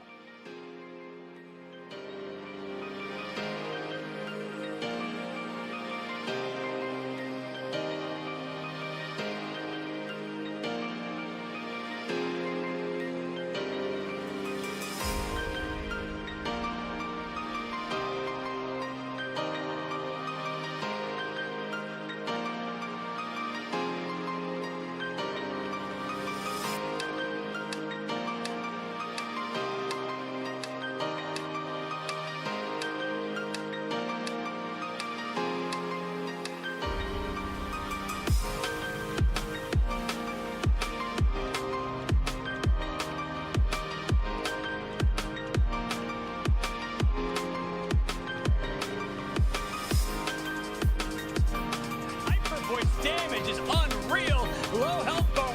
Got rocked up, but out of there. Now back onto the red ice, but waiting it out. The 3, staying strong. It is going to be Leafeon. He secures it now with the Buzzball punching back and forth. Being careful because that's the Hyper Typhoon. Trying to see if they can get the knockup and get any knockouts themselves. They've got Hoopa double for Leafeon as now with the big jaw bite, it misses. Doesn't get the target it needed to. But for TTAR, they're going to be more than happy with that play. The difference maker for this team. 5 minutes down in this bottom lane. Amara's going to let loose with the Ultra Swell Slam, trying to lock down this Feraligatr, but Volto gets good protect coming in from Azalito, and that is the power of the mighty jaws of the Feraligatr. Yoga, the game's not over, but Esport Core wants to put the full stop on it. Ring to let loose here. Damage already getting dropped onto this objective. Looking for the back caps on the side of TTAR, and they will be mighty, but they will grab the objective on the side of Esport. All advantage Esport Core as they continue to push this top lane, Magico. Might be overextending though. Got to be careful. That Shurilish can get you locked down. So make sure you're cautious on how you approach this. Getting a good lockdown and even having the damage. Its first is back onto the Shurilish, taking him down. Then it's going to be the top. He's shaken out. They've gotten them a choke. And now with that Rock Tomb, there's no way to really defend this one. You're kind of just trying to see if you can hope to survive long enough. But there goes Crustle. Comfey barely going to be able to get out of that one. Thought was going to join them in the Pokemon Center, but Rework Esports Core absolutely dominating in the top half. Wants to see if he can make something with his team and do them free, but it looks like, unfortunately for them, they're stuck off holding this pad on their own. We have the Machamp coming in here. There's the fly cross jump submission coming in. Evental is going to be down for the count, and it looks like with a little bit of healing, it'll make it through. 1 mil down for the count here. 1 Pokemon for the score, and it looks like this Machamp is ready to go home with his friends. I'm sorry, it's ridiculous how much staying power we had on that vessel there. They didn't go down, they refused to be moved, and that is the power of Palkia. It's a Quadra coming out from the Aegis Slash as well. The multi-dimensional Rend, yes, it might not do a great amount of damage, but it gives you so much. They can get pushed onto this right-hand side to eSport Core as they're trying to handle the likes of this Crustle, but that is a Regieleki locked on in nevertheless, and it's all getting let loose. Revenant Rend is going to dive on in here, looking to see if they can find the impact of the coup de grace, but it doesn't. It lands on two. Multi-dimensional Rend is going to find a couple as well. Machamp finds the KO, but it's not going to be enough. An easy ace as the Vettel continues to drop insane Oblivion wings, and it wipes out TTAR. Another example here, man. So they're all-rounder. They only have the beam that can do a lot of damage here. Machamp is gone. No barrage blow allowed to be used. All eSport Core have to do here is continue to find these KOs, Magical. They don't even have to take Groudon. Why bother? Why go for the flip? Because you already have the leads so consistently. And that multi-dimensional Rend, you say it doesn't do damage, but it's not hit waves. They start off against that, but Absol's there to respond. They get up here, and once again, it looks like Haru just kind of has to play the back foot. With help from his team, though, Knight comes in here with the Whirlpool. They're looking for the strong fights, but right there, kind of eat my own words because they play a bit aggressive. They do get the knockout trade 1-for-1, and they're looking to see if they can dive any further, get those electric ball damage. But Azalito trying to heal back up. Absol right behind them, and same with Dragon Ball about to show up. But the ball does not do enough dodge away by Frigo, and they even get the knockout trade of 1-for-1. They're speaking to try to see if they can actually make it 2-for-2, but unfortunately. And now Volto kind of fighting a bit against that Piloswine while the rest of his team takes out Mewtwo X. And then chasing even further, Azumarill gone as well. Rework Esports Core. It looked like TTAR actually were having great fights, more patient, but somehow Rework Esports Core are able to find the weaknesses. Is there really Regieleki? Oh, good try. Almost able to get it. Still going for the further fight, though. I'm kind of surprised to see how aggressive that TTAR continue that fight, but it works out for them. Even Rework Esports Core weren't quite ready for that level of aggression with the Ice Fang dragging back in. Catch up with T here. That's the first pickup coming in here.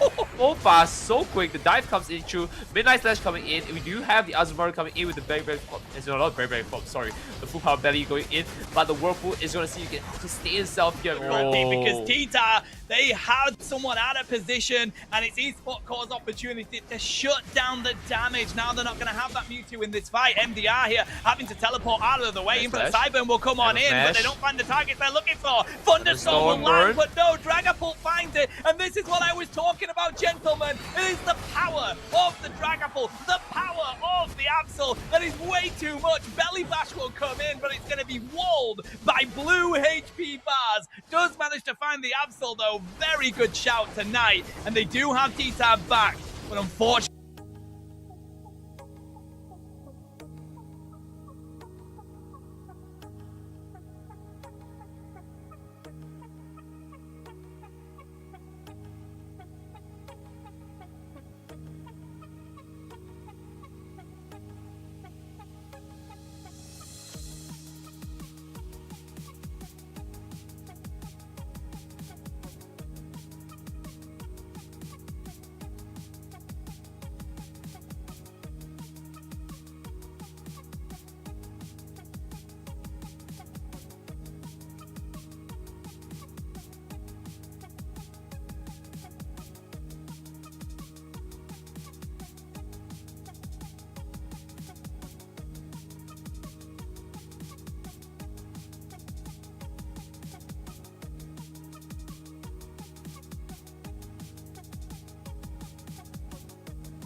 Welcome back, trainers. We've done having our debate about Pikachu. We are back for the next set, the next brilliant game of action. Vaporeon haters here, looking to take on the mighty Engage Academy. Magical.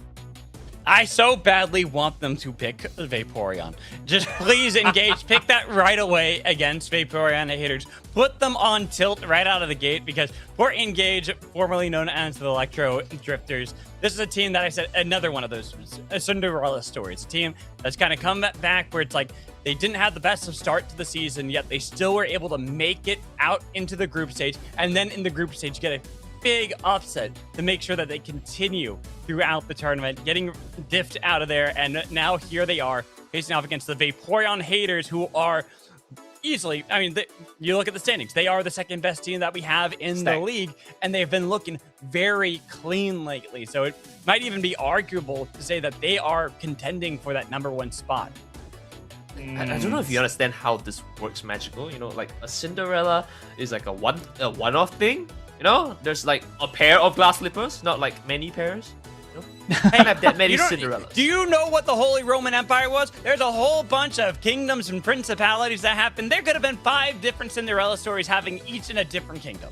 Yeah, but like, you know, we've run our course on the one on EUL. You know, maybe in like, I don't know, the Asian Unite League, maybe we'll have like another Cinderella, a little bit more, you know, Mulani in that side, you know?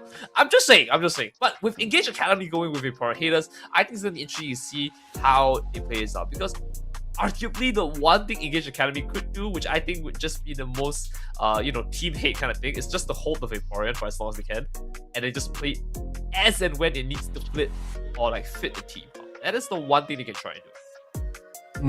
Well, we're about to find out, buddy. Somebody at Raichu in chat, because Danny is here playing for Vaporeon haters, the most exciting ranged attacker here in this region, and we'll see whether they really want to go for the Mew out of the gates. Although we have been seeing her play a little bit of speedster gaming as well recently. Interesting to see, though, that it is that for Alligator Snorlax Blissey ban from Engage, not getting rid of the Raichu, but leaving open that Umbreon for a nice first pick out of Engage. I do like how they were able to grab that, and looking at just what has been banned, seeing Psyduck and Skeletor, 2 other mons that kind of certain teams just do not want to face at all, and teams of Vaporeon haters are in that regard, but it gives them that opportunity to grab the Yveltal instead of going for the Raichu. Poor Danny Not on the too- bed. Oh, wait, that's another point on the board. Another point on the board. Yeah. Put it in. You're so right, though. That is a dangerous threat. Seiren, though, is going to pick up the Mega Lucario here, and AC Kyo is going to be here on that Crustle. So, looking at this, Engage Academy have a pretty good front line already built on this. We'll see what DJ picks up for their ranged attacker, but Zika is one of the most exciting players here in this league. But where is your ability to get on to the Yveltal consistently coming from Engage? That was what I'm looking at next in these next 2 picks. Mega Lucario sure can do a good job with that, like a decent job, but you need something consistent, something that can stick to that Yveltal at all times, Lucario. and a Zoroark is gonna do it. Lucario. They've got Lucario already, buddy. They'll stick to, you know, Yveltal really well, right? One good power-up punch, and like this guy is gonna be sent back like this guy. I do not believe that at all. I think Yveltal is so good. He also has self-heal, by the way. I think that might be a little bit of cope. Well, y'all will see, okay? When the one power-up punch hits Danny, I'm just gonna watch you guys look in despair as Danny flies back to me.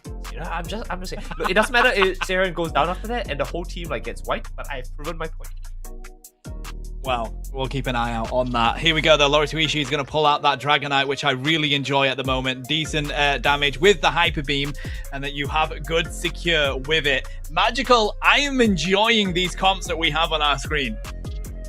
Yeah, me too. I think from the first game that you're gonna see things be more consistent, really go for the meta powerful picks like the Palkia, but instead we get that Mega Lucario taken pretty early, a Zora Arc as well, Quaquaval on the other side with a Dragonite all for game one. Really cool to see from both teams kind of pulling out some of these niche picks early on into the draft, hoping to hold on to some of the powerful picks later on in the match. I mean, say real, I don't think it's the strongest team that we'll be seeing today, especially after we saw the powerhouse of the Palkia Yveltal team from the previous game.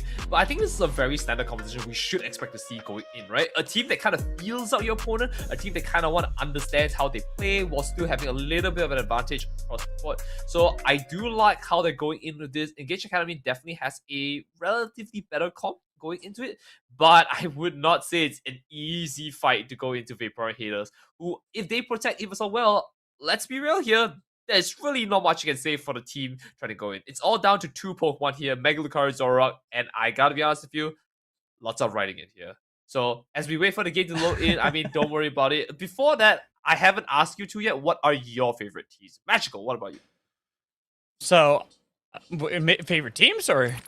Sure, why not? Tell me your favorites. Ready? Go! Go! I Great forgot job, about the ready guys. go. I Let's got go. so thrown off on that as well. But we are here in game one and looking between Engage Academy and Vaporeon haters. Well, I love rooting for the underdog. I gotta say that Vaporeon haters definitely gonna be a tough team for Engage Academy to take down, especially because this is our number 2 seeded team going into playoffs.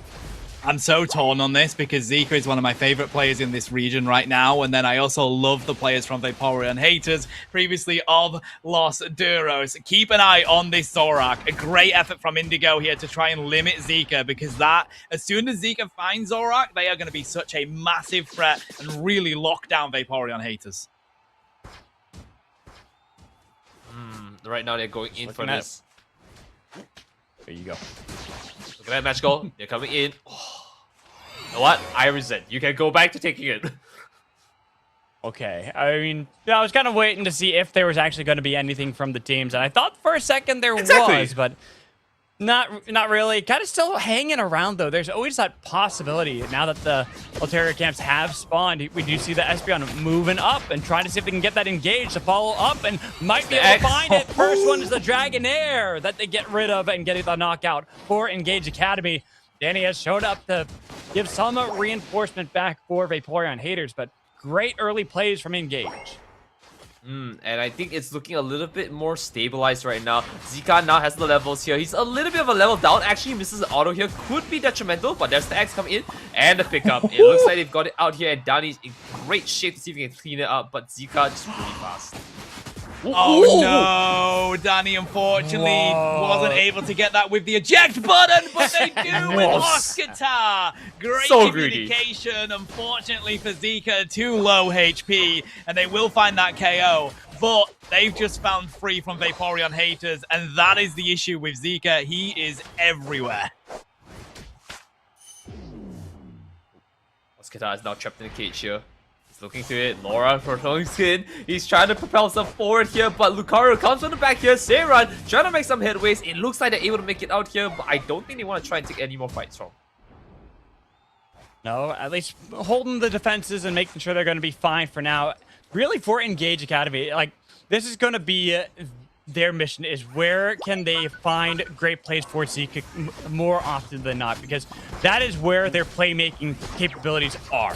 They have put a lot already into that Zoroark, finding the knockouts all over the place, getting Regidrago solo right there while the team was defending in the top path. For Engage, I'm just going to keep my eyes consistently on Zika. That is their win condition. It is the Zoroark taking knockouts over and over again. It works so well with DJ on that side shock as well, as we already saw them provide that assistance on this pad. Although we do now have Laura Tuishi on this Dragonite. That will be very impactful as they grab that Registeel. Regieleki goes to Engage Academy, as this will now push this pad. And this is where we usually see this team go very aggressive here, Naito. It looks like they're going to try and do that here, as Zika is going to dive on it. Psychic Solaire will be popped out. Try to get the zoning out from Boksho, and that will walk in for them to score mighty points here. I think they shouldn't try to take this fight here. Voxshow just so deep here. They have to get the Dragon Knight and commit into it here. But right now, it looks like this Duck has a bone to pick with the two little cats here, who just wants to just take a backseat. But as we go into it, I think Magical, it's going to be a little bit tough for them to really recoup the losses here as they go into it. Oscar taking a nasty fight here, does get killed. And that's there. Hey, you know, at least trading. I'll Yeah, take they the traded. there if you're Oscar, because it's a trade of 1-for-1. It would have been a lot worse if it was just the invade into immediate knockout and not get anything for the team. Right. But still, it doesn't stop the lead that has now been picked up by Engage, having double digits already for Zika. This Zoroark, I mean, yes, speedsters do get that experience speed up themselves, but it is getting really difficult to keep up with this Zoroark, and just going to keep watching where they are on the minimap, because with 4 putting pressure onto the bot path and nearly getting the knockout onto Crustle, I see that Zoroark is nearby. They might even want to consider it despite it being a 4v3. I have to agree. He wants to get really aggressive, mate. right. Tell.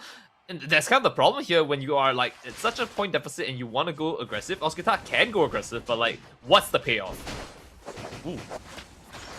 The payoff could be Seren here. Oh my god, was that Carnival Splash? Yes, it was. Didn't get anything out of it from Oskitar. That is a shame. And now Zika wants to make the impact. Nice. Daddy went down! Vettel. And there goes the Aura Cannon as well as Mega Lucario is on the field. They will find the KO on DJ, but that is still more experience for Engage Academy. And the way they are playing together with these Unite moves, Magical, it's really good. Right. It really is. Just the power that's been picked up by Engage in this one just continues, but they over-aggress there, and Vaporeon haters, they punish and are chasing down Engage further and further, trying to get some control back for themselves, especially with Regice right behind them. Great play to counter what Engage had done. Vaporeon haters, they say they are not going to be taken out so easily as they continue to put up a great effect. I want you to hear a little bit of Maydays from Engage here, because this is not a very good call to go in. It's gonna be a Mayday, disengage, they're still trying to make something happen. Do not take this Hoopa, this is a terrible fight here, and they still go for it here. Prof Mars just in a really bad corner here, taking it down, and is ticking down into the HP. Has to burn the Rubber Rouser here, just to keep himself back up in the game. This is not what you want to see, even though Engage is up. That's right. Is that going to be enough time for Rebel Rouser to get back up for the fight around Kyogre, Tono? Only just, mate. And because he's going to be finding some farm, that will be the difference maker, especially if they do provide some assistance to these KOs. But the score will make a big impact. That was a Nightfall Days that we witnessed out of Zika as well, who gets incredibly weak, has to escape, tries to break the ankles, but the Hyper Beam will blitz them down anyway. Oh, the Psychic Solaire. Psychic Solaire with the Aura Cannon. Then to the Horn Leech, trying to see if they can lock him down. But this is Vaporeon haters saying, all right, you're going to play aggressively. We are going to Goon Squad this up. They're going around this one as a perfectly well-oiled machine. All 5 for a Vaporeon haters. They are still behind here in points, but these fights have been looking really clean out of Vaporeon haters. And mind you, I'm super glad, Magical, you called it out with me as well. 2 Unite moves were burned there, which is so bad because that was at the 3-minute-ish mark, the 3:15.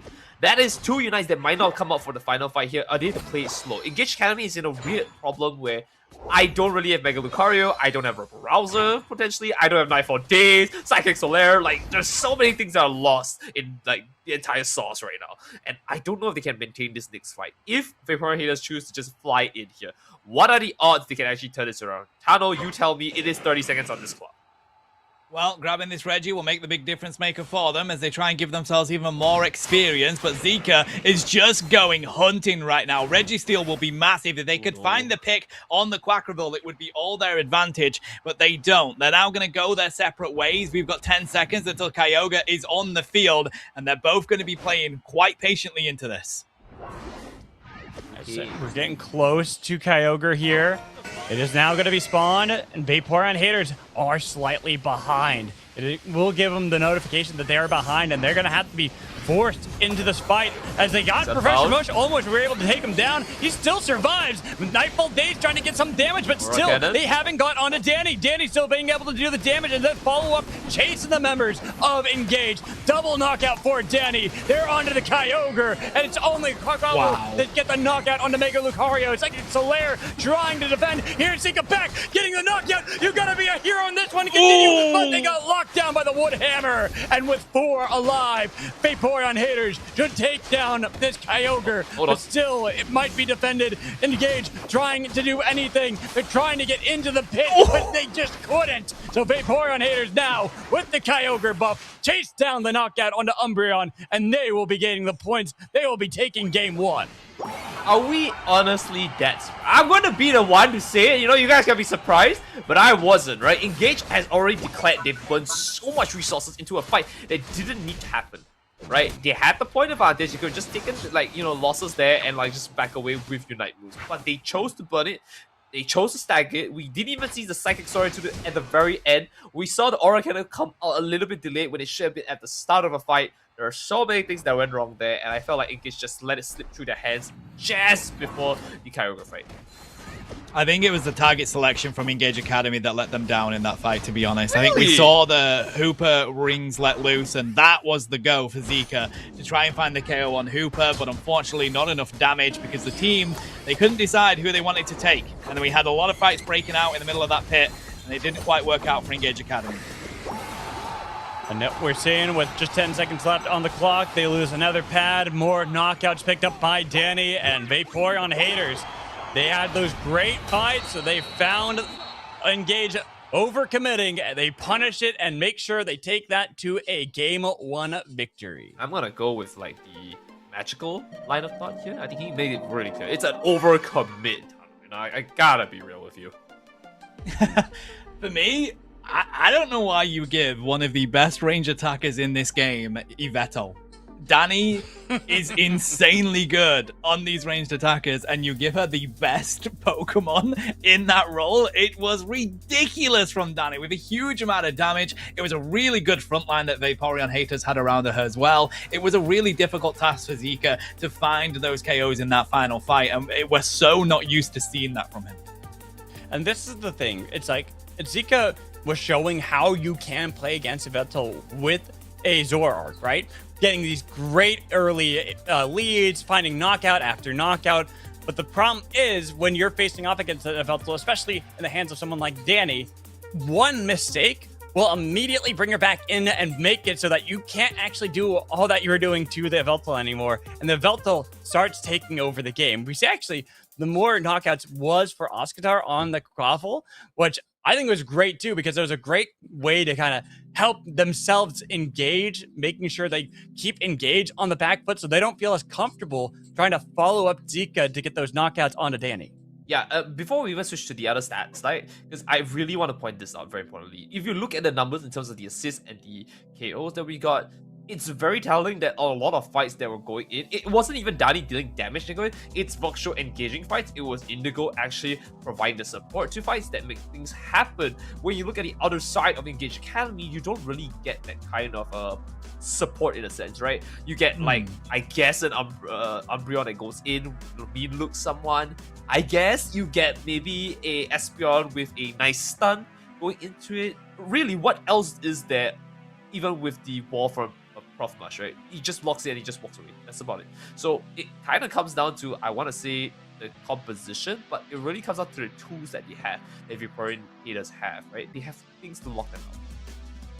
Yeah, I think a really huge, across the bar for Vaporeon haters with so much damage coming from so many different Pokemon, right? Especially at that range. You have that Hyper Beam paired with the likes of the Oblivion Wing from Danny. Oscitar, Quaquaval has had buffs. It is an incredibly strong Pokemon right now. Another all-rounder that is very speedster-esque. It's no surprise that Oscitar has done the most damage in this game. It was a really well-balanced comp from Vaporeon haters, but despite that, it did feel like until coming into that final fight, Engage Academy had what they needed to win these team fights. They have to be better at their target selection.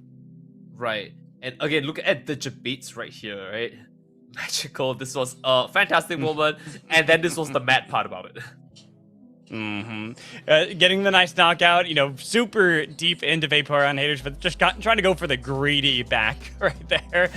Needed to go further and find a safer spot in order to do so, but didn't really stop Zika in these early game fights. We still see that this Zoroark was absolutely insane in so many of these fights and getting knockout after knockout. Yes, Quaquaval can help answer some of that when you get too low, but there was a point where it looked like Engage had too much of a lead that Vaporeon haters couldn't really overcome and get back into the game.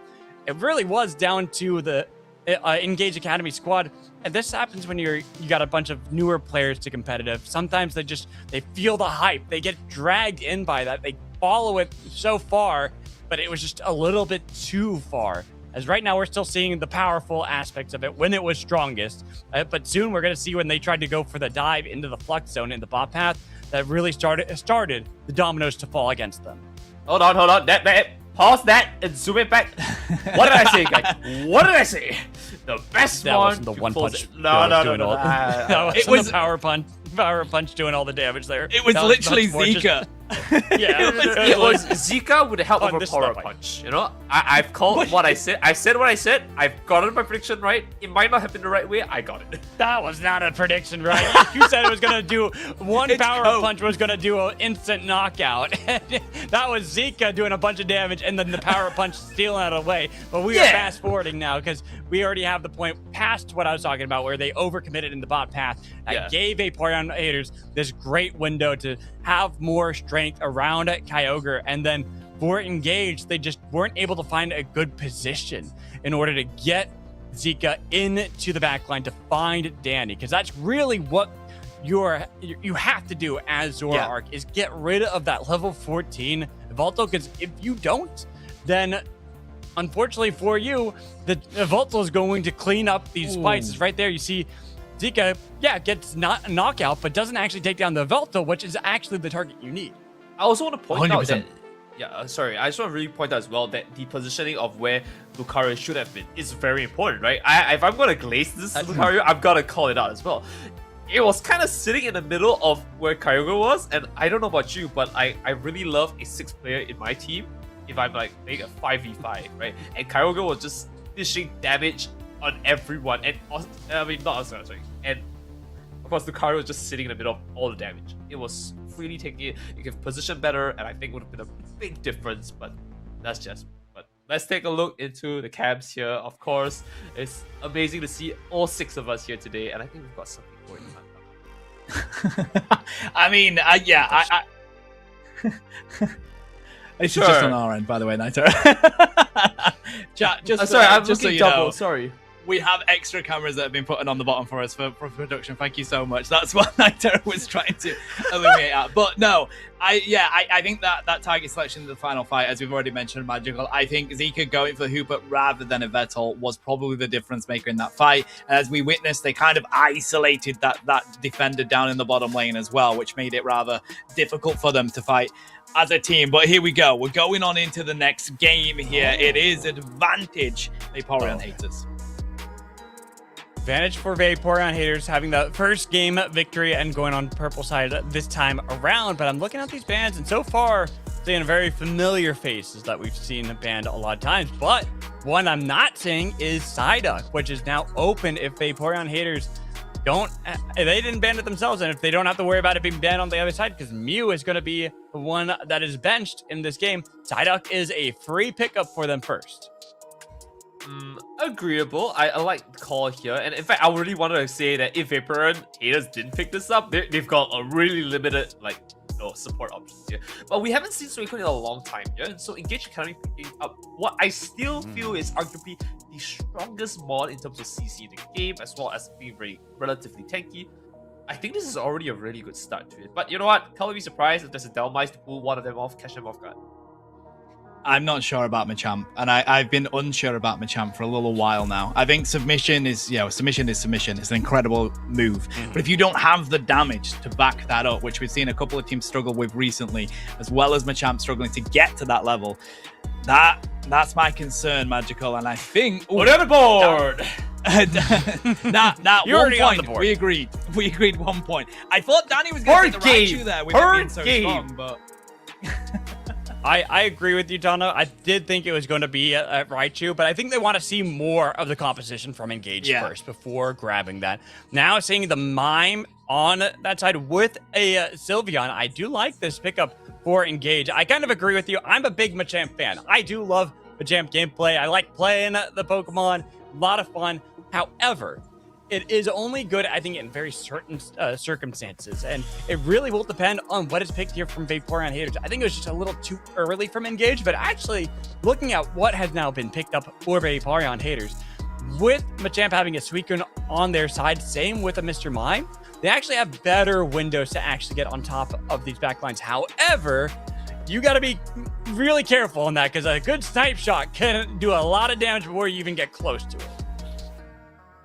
I was gonna be so real for you, Magical. I really want to see Cramorant. I think Danny picking up Inteleon's a little bit rough. I would have wanted to see something a little bit more like this Decidueye, really honestly. Because a lot of the team is relatively mobile, and like the things you're gonna hit already, you don't need the extra damage, to be very honest.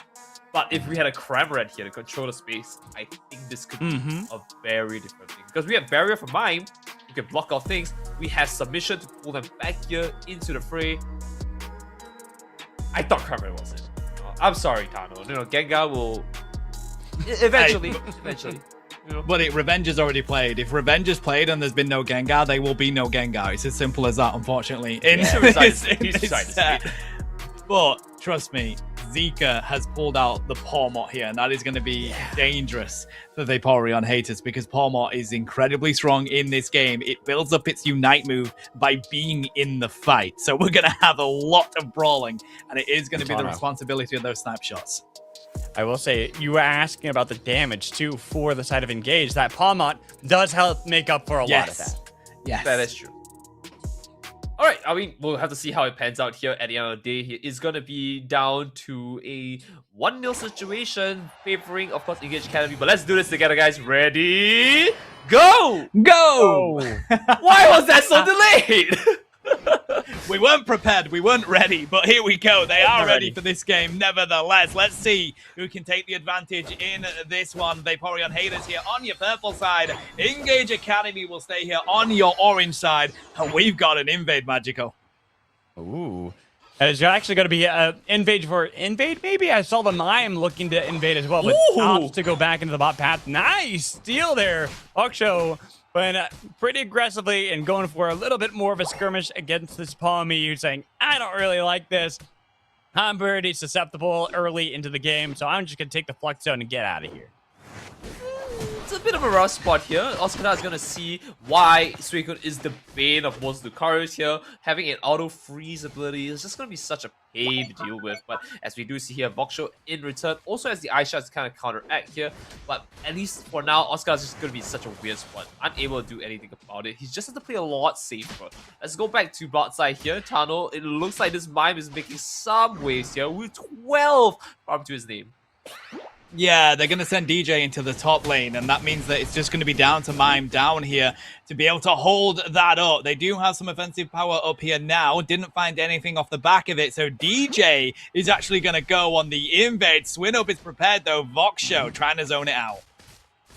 Just trying to make sure they keep Laura perfectly safe there, as DJ still is kind of threatening, maybe looking for something, and then almost pathed into a bad situation there, but was able to get around that one. And looking at the rest of the map right now, kind of seeing things a little bit more tame outside of this little skirmish between Suicune and the Lucario, even seeing the Swinub versus Machop kind of skirmish here. Nice, getting on top of Seiran, trying their best to get out of there, and does manage to narrowly get out of danger against the ever-fearful Swinub.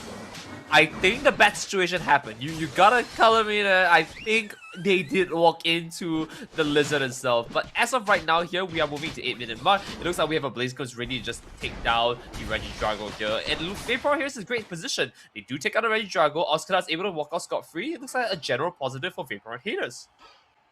Yeah, very much is. Danny at that level 6, just shy of the Inteleon at the moment, but level-wise, they're in a comfortable position of Vaporeon haters. I think right now, They're just going to be looking to see which lane they want to push these 720s. And I don't like leaving the Machamp up here versus the Lucario. I don't think that is a good matchup. Sylveon is going to go on down here as Laura finds it with the Blaziken. And I already called it, buddy. The Blaziken's already being a huge impactful difference as Keo just dodges the snipe shot. And again, we'll look to get to the pad, but there's the Ice Fang and 3 dodges off the snipe shot. And it ends up being Pillisvine that gets the knockout because of it. Honestly, for Vaporeon haters, it doesn't matter. They got the knockout. They've got themselves a good position. As right now, they are going to have to push back and be careful because it is going to be the knockout on a Machamp, but it was answered back. Lucario lost their life too. Blaziken tried to go for the overheat kick, but this Palmont wants to get something dragged in by the Ice Fang. It does their best to try to get away, but Zico finally chased down by the chicken, gets kicked in the face. A little bit of a, not really an overheat here, didn't charge it all. We call it an underheat, but otherwise they've got a great position, postured up for Regirock, pushing in for it, and let's see if ING can actually go in for it. Nope, it's gonna be Sylveon who's gonna be singing a song back to base, but we have Suicune, we have the Saren who's on the Machoke here. Just maybe they can try and get a steal here. Ovi comes in, and there's the Figure Secure clearing it up. That's the power slide going in for it, the Sai to give them a little bit of defenses to go through here. I don't really think they should take this fight here, as Vaporeon haters are in a great position. Ooh, looking for that submission there as well. Snipe Shot's going to find Regieleki down in the bottom lane, but oh my god, is Laura being a problem or what? Nice wall goes up though from this Mime, trying to lock off that Blaziken, and they will find the Pillisvine at least. Very Frolic will come out as well, and they shut down the Blaziken. What a brilliant pushback from Engage Academy. I like that play from Engage. It really does answer kind of the question we're starting to have, because last game, they had a situation where they overcommitted. They got punished in this one. But in this game, it was Vaporeon haters who overcommit, and they get punished by Engage. And I want to see if Engage had what it takes to fight back from a deficit, to be able to find these advantages for themselves. As, of course, we did just watch poor Machoke get knocked out, only level 8. A lot of 8s on the side of Engage. But Engage, they too, as I was just praising them, they end up overcommitting themselves, and they get caught out for that, for their grievances. It's shit can scenario, right? Like, you do one, I do one. But before that, let's take a look at the score here. The 113 to 80. It looks like they got themselves a Suicune for dinner as they pick themselves up for the KO. Psyduck finishes off here. And this Machoke, unfortunately, looks like he's going to be staving off the level 9 for a little bit longer. You know, wants to be a little bit more, you know, vegan a little bit. Doesn't want to fight anything. But as of right now, if we look at in terms of the levels as well, it is going to be very favored to Vaporeon haters here, who's just happy to just, you know, play a little slower since there's not much to farm. Just want to make sure they don't really overcommit anything anymore. They've learned their lesson. Like I said, they've learned their lesson. Let them do the overcommitting. I was going to say, it was getting a little bit risky as Danny was missing a couple of those shots. It was so close, though. I was going to call out Inteleon to be bugged, but then she lands that incredible shot. And finally, we are in a position where the Vaporeon haters can look to push this Regirock. But right now, we've got this Suicune. They have endless ice spikes. They're looking to see if they can get in close enough for it. Brilliant zoning from Voxshow, though. They're not going to be able to find their way in. Very Frolic again from this Sylveon. Goes into an Aura Cannon, though. They will get themselves back onto the pad. And all Vaporeon haters are going to do here is back out of this position and try and see if they can push the bottom lane for this Reggie. And the Psyduck 1v2 legend holds off the attack from a Palmont and Machamp, making sure the rest of the team can now show up. And with that overheat kick, Palmont tries their best to heal back up, but got locked down by that Ice Fang, leaving Regieleki over to the likes of Vaporeon haters. Is it too much to say that Ice Fang was really the key here? The crowd control was the only reason why the Palmont just didn't roll them over, right? And if we take a look at the top side here, I mean, they're again so deep. Engage just doesn't know the word disengage. It's not in their vocabulary. They've removed the 3 letters D-I-S from the words. They simply don't. I kind of like that, though. I love a team that loves to get so aggressive, but I do think that they've got to reconsider it here because all these team fights are all in the way of Vaporeon haters, and you called it there, Night Terror. It is the crowd control that is coming out, whether it's that Psyduck, whether it's the Mammothswine, or even the kicks coming in from that Blaziken. They have picked up a brilliant comp here to handle some strong offensive melee power. And add in that you have an Inteleon that can do a lot of damage from range and just constantly getting whittled down before you even get close to your proper targets. And now it's kind of setting up Engage to have the situation we find them in, where they don't have a good angle to look for these engages. They've fallen behind in XP, and we're getting close to that Groudon about the spawn. Vaporeon haters don't even have to take it because they hold on to that lead for now. Oh, I love the positioning here. A posture to take an ambush here, and Oscar just doesn't know any better at this point. So they checked it out with the Machamp here. They know the information. Oh, hello there. And they try to take it away. Submission comes in. Nope. Cross shot. Trying to bait them in. But Oscar, I think, knows better. I could be absolutely wrong, but who knows? Jumps in. It's a 2v1 situation. They've got to take a fight now. They're going to see if they can, but the power-up punch is going to give them invulnerability. Ooh. There's the Aura Cannon, doesn't manage to land that, and it's not Mega Lucario. There's a Barrage Blow, going to use that eject button as well. Oskitar does manage to escape. Here's a Mammoth Match, and oh my god, Engage Academy are caught up with a creep without a panel at the moment. Vaporeon haters, there's the Assist by Vision. They're trying to see if they can shut down Danny with a Showtime. Here comes the Hyper Beam as well, and that is going to work a tree. Hyper Voice finds the KO. Psyduck is gone. Vaporeon haters are losing all their offensive power here, gentlemen, while Engage Academy keep on their feet. A lot of that onto DJ too. Great plays on the Sylveon to kind of skirt a lot of the fight and make sure they were constantly getting this consistent damage throughout it all to keep Engage going. And now they have a fight around Groudon. They have it down to 25%, but Lore's trying to get into the pit to steal it away, but they give a knockout on 2 plays again. Engage find that perfect moment. They take Groudon, but they gotta get the points if they want to win this game.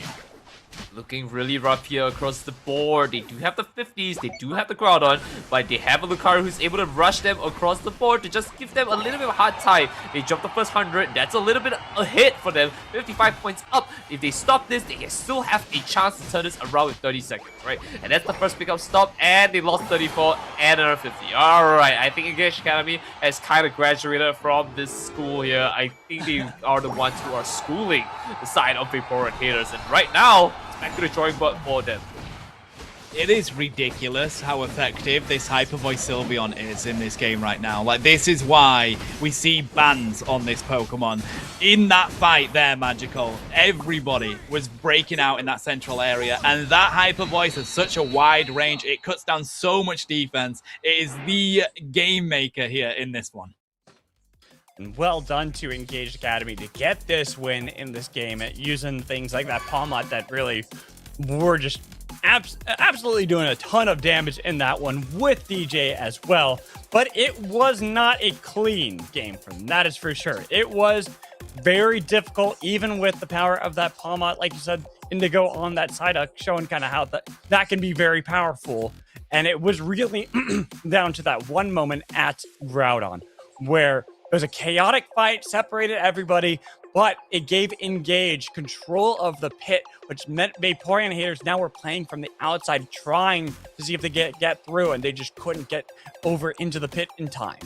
I mean, the power of the Palmot in the palm of his hand. 63,000 damage going into it. Palmot is definitely taking fights as and when. But we also need to remember that as much as Voxel has Ice Fang, he is going against arguably the strongest CC Pokemon in the game, if we don't count Delmeister's Hook, and that is Swing, right? There's just so much going for it. There's just so much lockdown. I mean, if Oscar gets frozen, there's no E-speed. If we do see a lockdown onto Blaziken, there is no pushback from the overheat. And right now, that's kind of the problem I have. As much as there's a lot of things you can do with Ice Fang, there's a lot more you can do when you have an AoE version of it.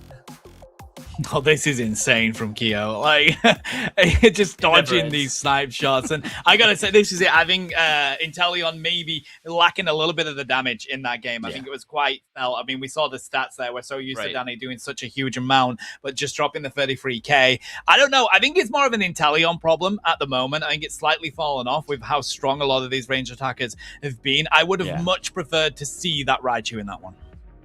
I agree. I think that's the pick that we were all looking at that one as the pick. That is the thing. It's against Palmot, against a Machamp as well, even the Suicune. It is difficult. You're pretty susceptible because you don't have quite as large of a range as something like an Inteleon. But I still think I would have preferred that one in this game. Just the comfort that you have on certain Pokemon, especially going up against something that's very strong like Palmot, might have been enough to give Vaporeon haters that edge. Just to answer like Tano, Did I stutter? Decidueye ain't gonna do much against a Palmer. At least on Raichu, you have escapability. You've got kite ability. Decidueye is the epitome of glass cannon, bro. As soon as you get on that thing, it's so easy to KO it with a Palmer that sticks to you like glue. Yeah, it's not gonna work. Sure, you know what? That we saw. Go on, fight your corner. Yeah, fight your corner, right? But I think in this fight here, it just felt too spread out. Engage Academy had great Unite moves. Showtime was in the spot where it hit 2. We had a jump in for the first fight into Oscata, right? But then the side of Vaporeon Haters just kind of threw stuff at the ball, and it really didn't stick. It was just so staggered, the Unite moves. It wasn't hitting a lot of things, so on and so forth. Mirage Blow was the biggest example. Yeah, they had to throw an exact eject button to try and make it salvaged. It just didn't feel good. Right. This is the question now. So, it is one apiece. The Vaporeon haters want to give themselves the advantage. We're going into third game here of a best of 5. It's All-Star Draft. Danny is well renowned for being an incredible Mew player with insane secures. Is that the route they go, Magical? Surely you entertain it, right? I think you entertain it if it's not banned again. Last game it was banned, so they couldn't take that. If it's left open, I do think you go for that very early into the game, but I am expecting Engage to ban that. I think you take that off the board, but that still leaves open that Raichu that can easily be taken as well for Danny. So these are two options that you have to consider if you're engaged. And right now, they're just going for the powerful Pokemon, taken away for Alligator, taken away Palkia. And this last ban, I'm curious to see what it's going to be, because with things like Psyduck, you no longer have to worry about banning that anymore. They opt for Talonflame. Ooh. That's interesting. It's not consistent, right? Alligator has a way to go in, Palkia has a way to go in freely. Talonflame has a way to go in freely. The other side is just full tanks. It's a safe call. But that's the thing. What do you mean that's the thing? What do you do? Skeledirge! You left open Skeledirge. This is why I was looking at these bans like, okay, what is going to happen here? You're trading Skeledirge for Mew and probably looking at what else you can pick here to kind of support things like that Mew. I like the Alcremie, give more shields and just make it that much more difficult to actually get rid of Danny.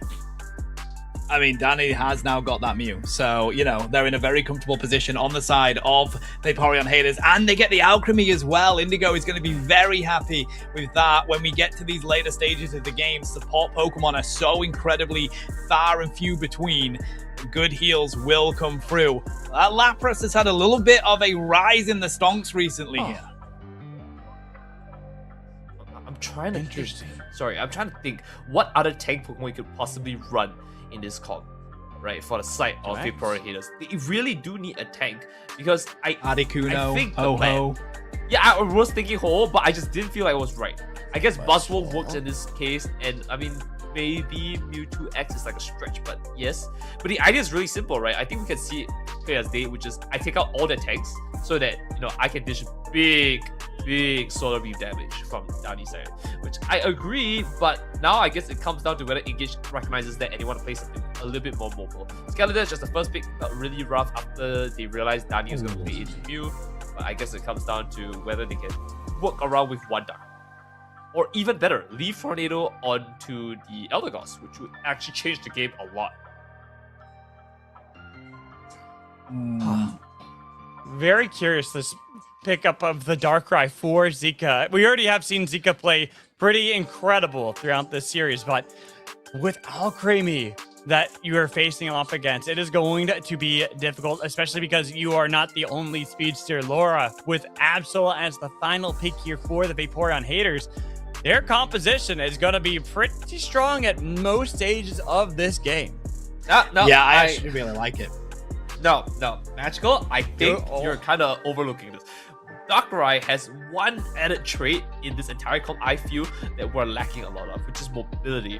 It might be a speedster, it might deal damage, but that's the thing, they can move around this problem. They can actually go in and out of fights easily, and I think it's going to be so useful going to this. I have to give it to Engage, even though I think haters have a really good comp going in just because that is I have to say that.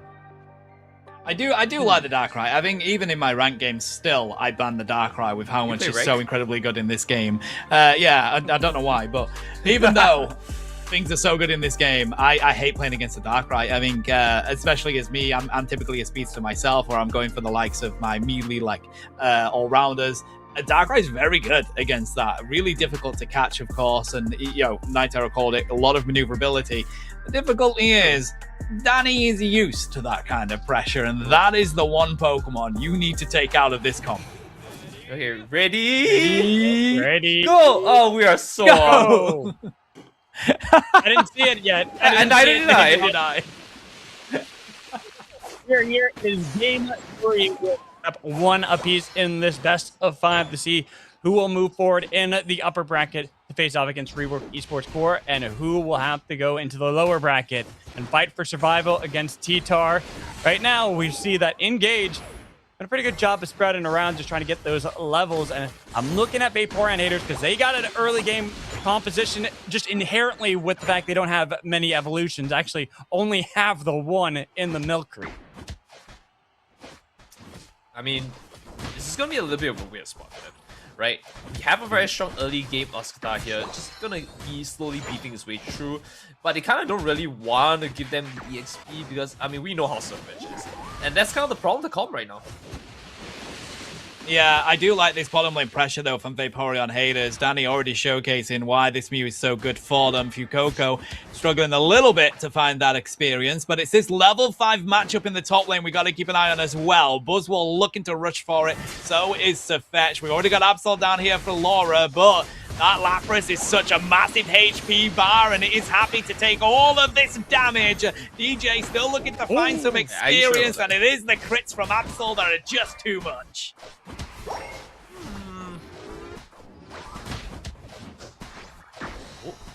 Oh, they're coming in for it. That's the pickup. There's the sign. Magical, I don't think they want to do this, but you know what? Color me surprised if they do. Yeah, I'm even looking at this invade from Vaporeon haters, taking away some of the farm in the central path, but for Vaporeon haters, I think it's really about how they can move around. If they can catch that Darkrai, who's a bit overextended at this point, mobility you might have, but not enough to escape when you are surrounded.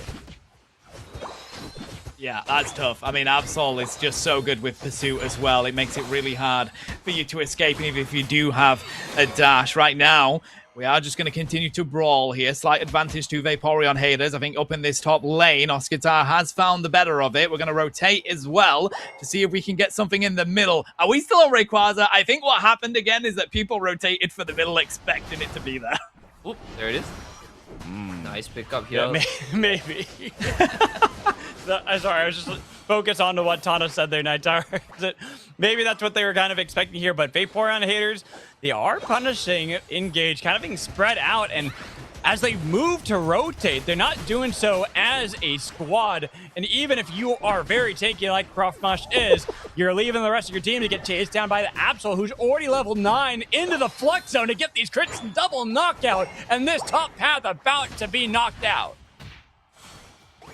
Right now, man, it's just a really rough thing as they go into it. They have postured themselves up for the Reggie and they're going to try and take it down. But again, Engage is the kind of team that is behind on EXP at the moment. They really would love to take this Reggie, especially because of the Reggie steal. They have the damage to kind of try and make back against them, right? So I don't know if the point gap is a really good point. Oh, Danny almost picks it up, bro. The Vaporeon haters are great here, honestly. They've been able to counter lane. They grab that. Look at the rotations from Laura. They're so quick, so instant. They're really aggressive with it down here as well, as we're now going to see Volto get themselves into that mega stage and really look to push that. Voxshow takes control of the bottom lane, but Zika will take control of the central area. That was ever so close, but they find the double. Getting a nice double there for Engage Academy. I mean, that's the thing with Zika. Zika's been playing incredible on these hyper-aggressive style Pokemon. We saw it in Game 1 with the Zoroark, and here in Game 3, already level 11 on Darkrai. This is going to be very scary, and we are not even halfway through this game yet, looking to see if they can take out anybody, but they were all grouped together, and that's going to be the one weakness for Zika is if we start seeing Vaporeon haters move as a squad like we've seen them do many a time. It's they engage and disengage against engage. I see they finally learned the DIS and the, the words here. I don't know if it's too late for them. I mean, they have a good comp. They got food here. Zika still has the damage. It's just a matter of whether they have like a good angle to kind of do something. If the Cyber comes out here, they don't pick anything out. Voxshow, I do believe, is going down for the count for this, but otherwise, it looks like it's going to be a very fair trade here. They do drop a 7, Lapras able to walk back. Now it comes down to whether Dani can really dish the damage out. Otherwise, it looks like Laura's in a weird position fighting this. The Midnight Side comes in. Oh no! Oh, missing the Midnight Slash! Just Oh no! But I think DJ's still going to fall here as the rest of the team was able to rotate and get the knockout. And Eldegoss now in the sights of Dani, getting a lot of damage. Double knockout for Dani. She's not done just yet. Sees more targets to chase further and getting close to level 11, about to be equal against Darkrai. Literally the only one that can escape Dani's power is this Darkrai. Maybe the massive HP bar of that Lapras, but great offensive power from them as now they're going to push down onto this Registeel as well. Mush trying to see if they can make a difference. Bubble Beam will go in, but unfortunately, they don't have anybody else here to provide the assistance. Looks like they're going to get the top Reggie as well here, Magical. So it is fully advantage Vaporeon haters. They're not even going to contest this. No, not even going to try. Instead, they might look towards the bot path as we already see it. Engage are moving around and with Darkrai putting some of them to sleep, but unfortunately being in a bad spot. Not really having an easy way to get out of this one. Was waiting for the rest of the team, but Mewtwo still got the knockout, and now they're chasing down further as they got engaged, overcommitted to try to defend Zika. With Skeleturge already removed earlier, 3 now pushed back to their pad. Vaporeon haters are slowly but surely gaining more advantages across the Sky Ruins, looking even to take down DJ just as they had gotten back for the fight. That's a 90 down in general here. They're going to carry on here because they don't have a choice. The fight is overextended at this point, but if they don't try and make it out here, it's going to be tough for them. Vaporeon haters taking out 1 for the count here, and now they've got to try and book away. Mystical Barrage was infested, but I don't think they're able to back off just yet. Oscar, of course, may be able to get away with just shy of HP initially, able to heal back up, but it looks like they need to help Dani to get back out safely here, as we do see Mush trying to fight his way into the spray here, but no one to back him up. He's just locked away. 4v1 situation. It looks like this express train is going to go back down to base here, as you do see the damage fly through. I think that's all she wrote. Now let's look at the numbers here. It is 69 haha to 285 going into this, as well as the numbers coming in. And I do recognize one issue here is that the power spikes have all gone through for every player, but Absol and Darkrai are going to be the main key players at level 13 each. The difficulty is, though, they're trying to get onto Dani here with that Darkrai, and as I already said coming into this, how incredibly difficult is she to catch on this Mew? The ankles that she's been breaking here, if you cannot find that KO, it is just more consistent damage that Vaporeon haters are able to get on through, and they've still not been able to find that answer yet. And will they even have enough time to find any answers is going to be the big question for Academy. Engage Academy, because they are now fighting at Regirock with just a few seconds left until it would despawn, and it's going to be picked up by the Eldegoss. So they do secure it for Engage Academy. Much needed, looking towards these fights. But Vaporeon haters trying to take out Lapras. Big target to get rid of right away. And now they got to be careful because they have to deal with the Surf Fetch, getting damage from Skeleturge as he was able to hit a lot with that ult, but not enough to be able to get the knockouts. As now DJ surviving narrowly. No, the slam back as they use the Surf Fetch to crush the weight back onto Skeleturge, then get the knockout. Now they follow further as only 2 remain for Engage.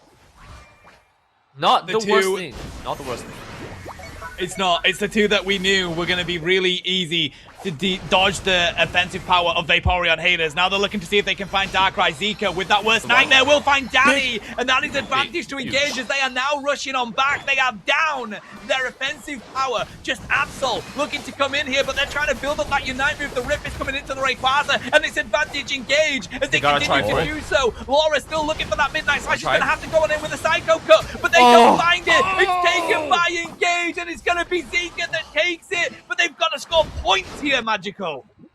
Yes, they gotta get those points and get them quickly, but they have many opportunities and many avenues in order to do so. They're pushing back onto the Vaporeon haters, looking to see if they can gain control of that lead. Oh, They have been fighting for it tooth and nail through and through in this game. They're still behind in points, and they're getting denied. Rothmush can't get the points in the bot path, but they're in the base, and that's going to be a nice hundo dunked in to get the lead for Academy with 30 seconds left on the clock. Still, Vaporeon haters are not out of this one. If they're able to mount to defense and then get their own push, they have that bot path. They can look for the dunks on. They need to get these knockouts. It's 10 points are only what's dunked in. Zaron is the target. Same with Rothmush as they try to get out of this one. 15 seconds left on the clock. Keep your eyes on that. They need to get these knockouts and dunk these points. They need the hundo in order to do so. I think they're able to get it. They got 20. Where's the hundo coming through? They're trying their best to get it. They finally got it. They got some points. Is it enough for Vaporeon haters?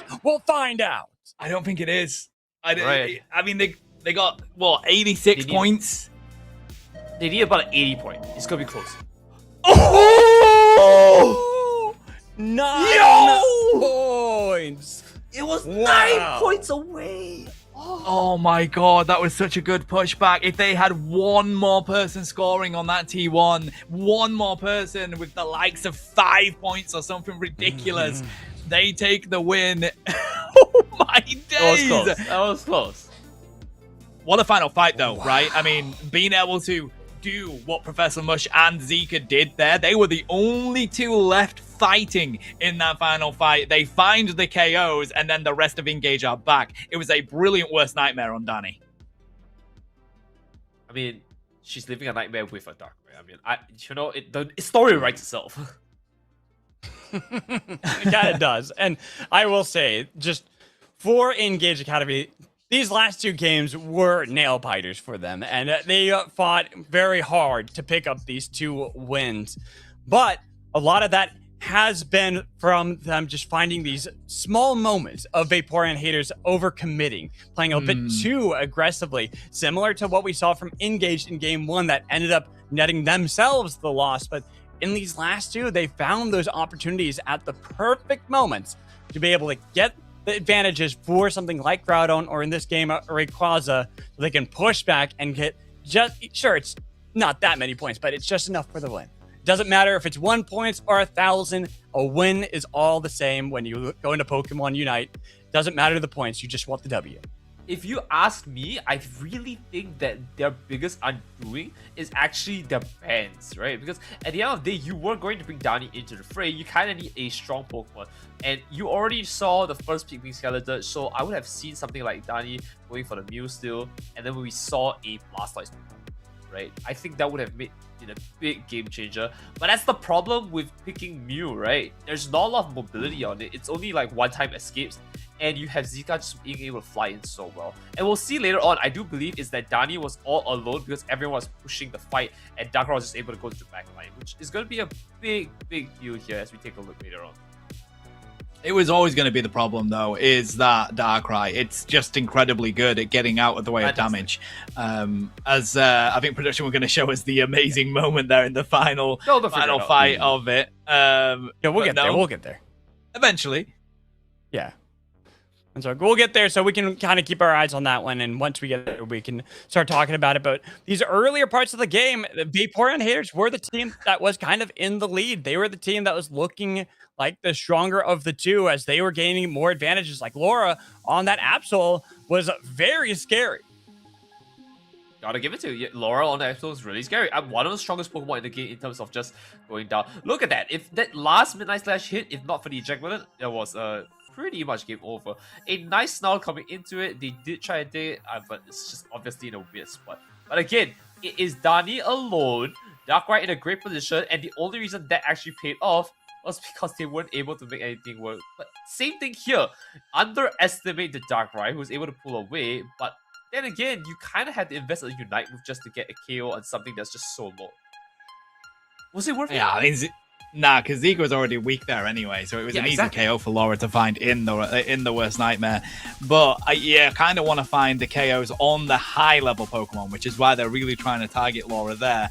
I thought this was going to Danny. Brilliant secure coming out from Kyo, because Danny's beam was perfection in that one, just whiffing it. But they commit here, Magical. This is it. Fluffy Crease Supreme. Yeah, they can. They commit, and they are able to find themselves some advantages that were pretty necessary, where you're looking at Engage, right? You're looking at the team, try to see where they can find some angles to get into these fights, and it's difficult. It's really difficult. This is why going into this one, I was expecting it to be a Vaporeon haters victory, but when it came to the important fight, when it came to Rayquaza, that's where it was them looking the strongest, where they were able to find these advantages. And even though Laura tried to get into the pit, I think the Midnight Slash, is it right now? I think it's a little bit too late in order to get it as well. Look how low Laura's taken. She got hit by the bubble as well. I mean, he got hit, sorry, by the bubble. I think it was the Lapras that managed to get them in the bubble and stop them from being able to go through that with the swipe of Pursuit. I mean, I don't think this is the best example. I would love to see a little bit before the fight. But again, it's how Danny got caught that is very important. The whole team pushed down towards the bottom side in the entrance of the pit. Therefore, Danny was alone. Therefore, we saw all creepies on one side, Danny was on one side on that fight, and it was just a mess from there. I mean, it really just is a telling story that, you know, protect Danny. That's all you need to do. And this game could have potentially been very different. But with the kind of lineup that you have on the team, could you even protect Danny? That's my question. Do you know what? There was two of them pushing onto that T2, 28 points on one of them, and they were trying to jump from the springboard. I think if we had an extra 2 seconds in that game, Vaporeon haters take it. That's crazy. Unfortunately, that's 10 minutes on the clock and 2 seconds that you're asking for. And I think you're asking true. for too much. You ain't right. You ain't wrong. You ain't wrong. If only. No, I mean, for Engage right now, they have the lead. They're 2-1, and they are at that match point to get another upset for themselves and take down the number 2 seeded team in Vaporeon haters, which would be a huge boom for this team to show just how much they have grown throughout the season. Yeah, I think, to be honest, like, the team of Engage Academy, they've been playing together for a while. Of course, they were Electro Drifters, so they've built up quite a bit of synergy. Vaporeon haters is kind of like two teams that have come together as we saw at the end of Lost Duro, so they've started to build up that synergy nevertheless, and they really enjoy playing together. Whenever we've spoken to the likes of Danny, to the likes of Oscar, they built this team because they enjoyed playing together in previous eras of Pokemon Unite. So this, I honestly think, is just two very closely matched teams. And first pick here is going to be that Zapdos. We haven't actually seen that yet today, so finally they'll be making their way on to the Sky Ruins. Looking at what else is left for the teams, a lot of our typical Pokemon are going to be lost here as we get into Game 4 and possibly Game 5, but there's that Delmise with Meganium locked in for Vaporeon haters. Oh, Naito, I know you're so happy about the Delmise. I've got my catchphrase online. Well, I mean, okay, look, to be fair, I really think that Delmise is one of those picks that you don't pick first, because if I see Delmise, I'm just going to pick more bulkier stuff, and I'm just going to be happy with what I have. Because Delmice's one job is to pull stuff in, and you're going to get free pickings, so I'm just going to pick as heavy as possible, and that's exactly what we see here. Kyo going into the Clefable, very tanky. We see a Pokemon that could just tell you your picks are invalid. You are right, though. Yeah, it's not often we see Ho-Oh, but it is a very good Pokemon to say, yeah, anything you do, I can erase from this game if we have a good use of the Unite move. Ooh, Moltres is going to be the pickup here for Oscar. I tell you what, you can tell we're in All-Star Draft with the kind of picks that we're getting out here further down in this set. Really like Danny picking up the Miraidon as well. Pretty consistent down in these later stages. I think we still have the Raichu possible later on. Zeke has picked up Mimikyu. That's game. Wow. Man, I feel like Engage just kind of dropped the ball here, though. Like, I'm very glad they picked Galarian Rapidash because, you know, mobility avoids the hook. But it's kind of the thing where it's like, you know, Tano, if you're running a straight line, even if you're running, I know where you're going, right? I can catch you. Right? Whereas if you're just tanky in general, it's just a lot harder to get KOs here. And now that we see Laura pick up Talonflame here, I would have loved to just been like tankier in general. So I don't know how to feel about this. But the Miraidon pick from Danny, very strong pick here, is going to be shredding across a bunch of HP, right? So I think Magical, you can say for yourself as well, and this is going to be a pick that I think Kramer would have been super good on Vaporeon haters. I'm going to be so honest with that. They're not running away. Yeah. Even with Mimikyu makes your life really difficult, but I actually think it is not a bad idea to go for the Cramorant there if that was an option. However, I also think what they have drafted so far for Engage, it's going to be a scary enough threat that you're not really wanting to put yourself in a position where you're going to be an easy target. Right.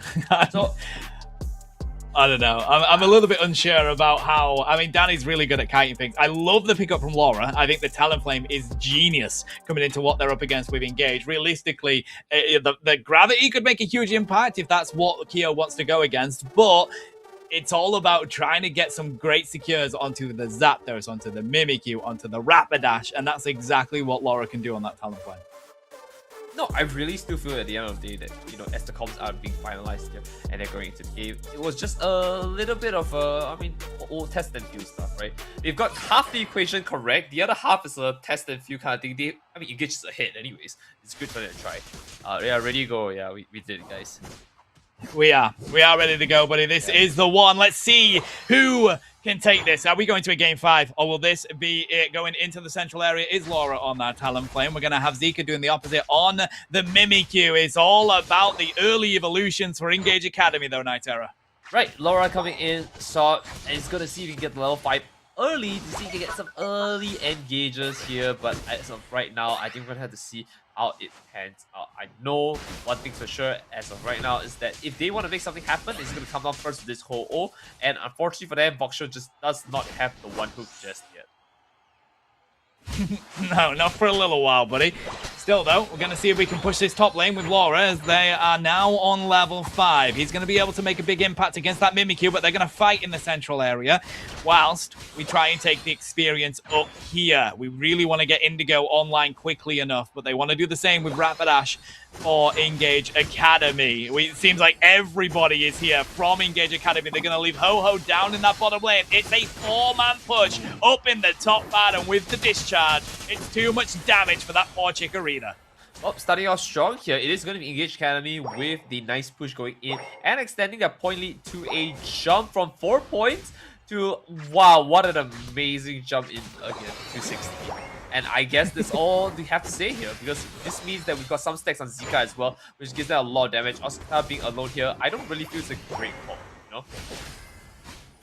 No, I mean, Moltres has got some good staying power, but I think against the amount of people that they're up against, definitely risky. But Chikorita does need to find those evolutions, as they're going to find some experience down in the bottom lane, though. A little bit better for Vaporeon haters, with Danny being here and Voxshow. This is actually pretty even, though, because Ho-Ho will take a lot of damage before it even has to be concerned about going back to that pad.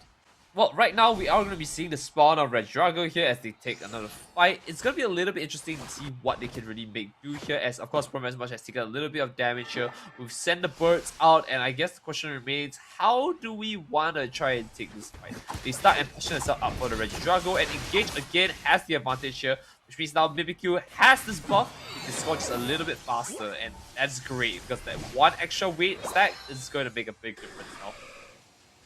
Talonflame is online now for Vaporeon haters. They're going to have access to that fly, and that's a huge advantage for them as they want to continue to dive onto DJ. But this is all engagement from Engage as they're going to continue to push onto this T1 pad. There's the dive on the fly. Actually going to have to use that to go on the retreat. Ooh. And Zico is going to dive through, manages to find a KO on the Bayleaf, and looking for more as well. Goodbye, Delmise. Engage Academy are going to open the gates, flooding in this bottom lane. Vaporeon haters in such a big deficit right now in terms of points. They are like 3 times away from them. Point count wise, but now we took at the levels here. I guess across the board, they're quite steady, actually. They do, unfortunately, lose themselves out to Registeel here, which means we have the first level 9s and level 10s spiking into it. Mimikyu going into the fray. Of course, that also means that there are a few level 9s that are going to be locked in here, but I am not too concerned about that, because as of right now, first of the 9s, Moltres getting into the fray here with the Talonflame. So 2 Firebirds here, 2 devastating Unite moves. Let's see how they displace everyone. stacks coming through for Vaporeon haters. Brilliant fly is going to find Zika. Laura locking down this fight for themselves. Clefable on the retreat here. DJ, the glass cannon that is Zapdos, is going to deal with Indigo. But the eject comes through from Laura. There's a flame sweep. Goodbye, Zapdos. Legendary. Indigo will fall down. But I really like this pushback from Vaporeon haters. A great start going into what is going to be the halftime right now. As you do see, they're trying to wait for opportunity. Voxel gets a nice pickup onto his farm here. Like how they use the shot, but I don't really think there's anything they can do about it here all alone. But the team is collapsing. The two Firebirds are coming together here as they force Zapdos back out. They could try and make something here, and that's a nice pullback here. The team is now ready to engage. What do they have the damage to make it work? First pick up coming in, Galarian Rapidash is locked out. They have a little bit of damage, they give back the healing, but now they're stuck again. Clearly they don't have the damage, Tano, and I don't know how they can proceed any further. Well, they're going to have to try and group up a little bit extra and do it as a team. Right now, though, Engage Academy are in a comfortable position of trying to find a good zoning out tool here, but there's the dive from the Ho-Ho. There's the one hook coming on through, and instead, it's Vaporeon haters that are going to delete the offensive power of Engage. Goodbye to the Rapidash. High voltage siege is going to connect. It's a seaweed snare that comes on through. Oskitar is going to find a triple KO, and right now, Engage Academy are up the creek without a paddle. Play with me, says Zika, but they're going to have to retreat nevertheless. Delmise goes down. Oskitar with the full stop on this fight. Oh, and look at that, just how Vaporeon haters are able to kind of get back into this game and make sure that they're staying even enough, but it's big around these objectives. Though, that was Clefable that was able to get that. So Engage stealing away. I thought that was Vaporeon haters like, oh, they got the objective. They're going to be doing much better for themselves, but they lose the objective they fought so valiantly for, and the Regieleki in the top path is going to be taken without any fight from Vaporeon haters. Great start going into that here. Magical, I mean, I think called it out at the right moment there. Then they've got this. A nice one comes in for this here. They try to see if they can take a little bit more damage onto them or put them in a weird position. But it looks like there's a Firebird in the fray here that just isn't putting up its weight, and looks like it's going to be for the side of Vaporeon haters now. Level 13 on the board though. Just want to see if you can make something work. Triforce comes in, and it looks like Mocho is going down for the count. Yeah, nice a little bit here from isolated. Engage.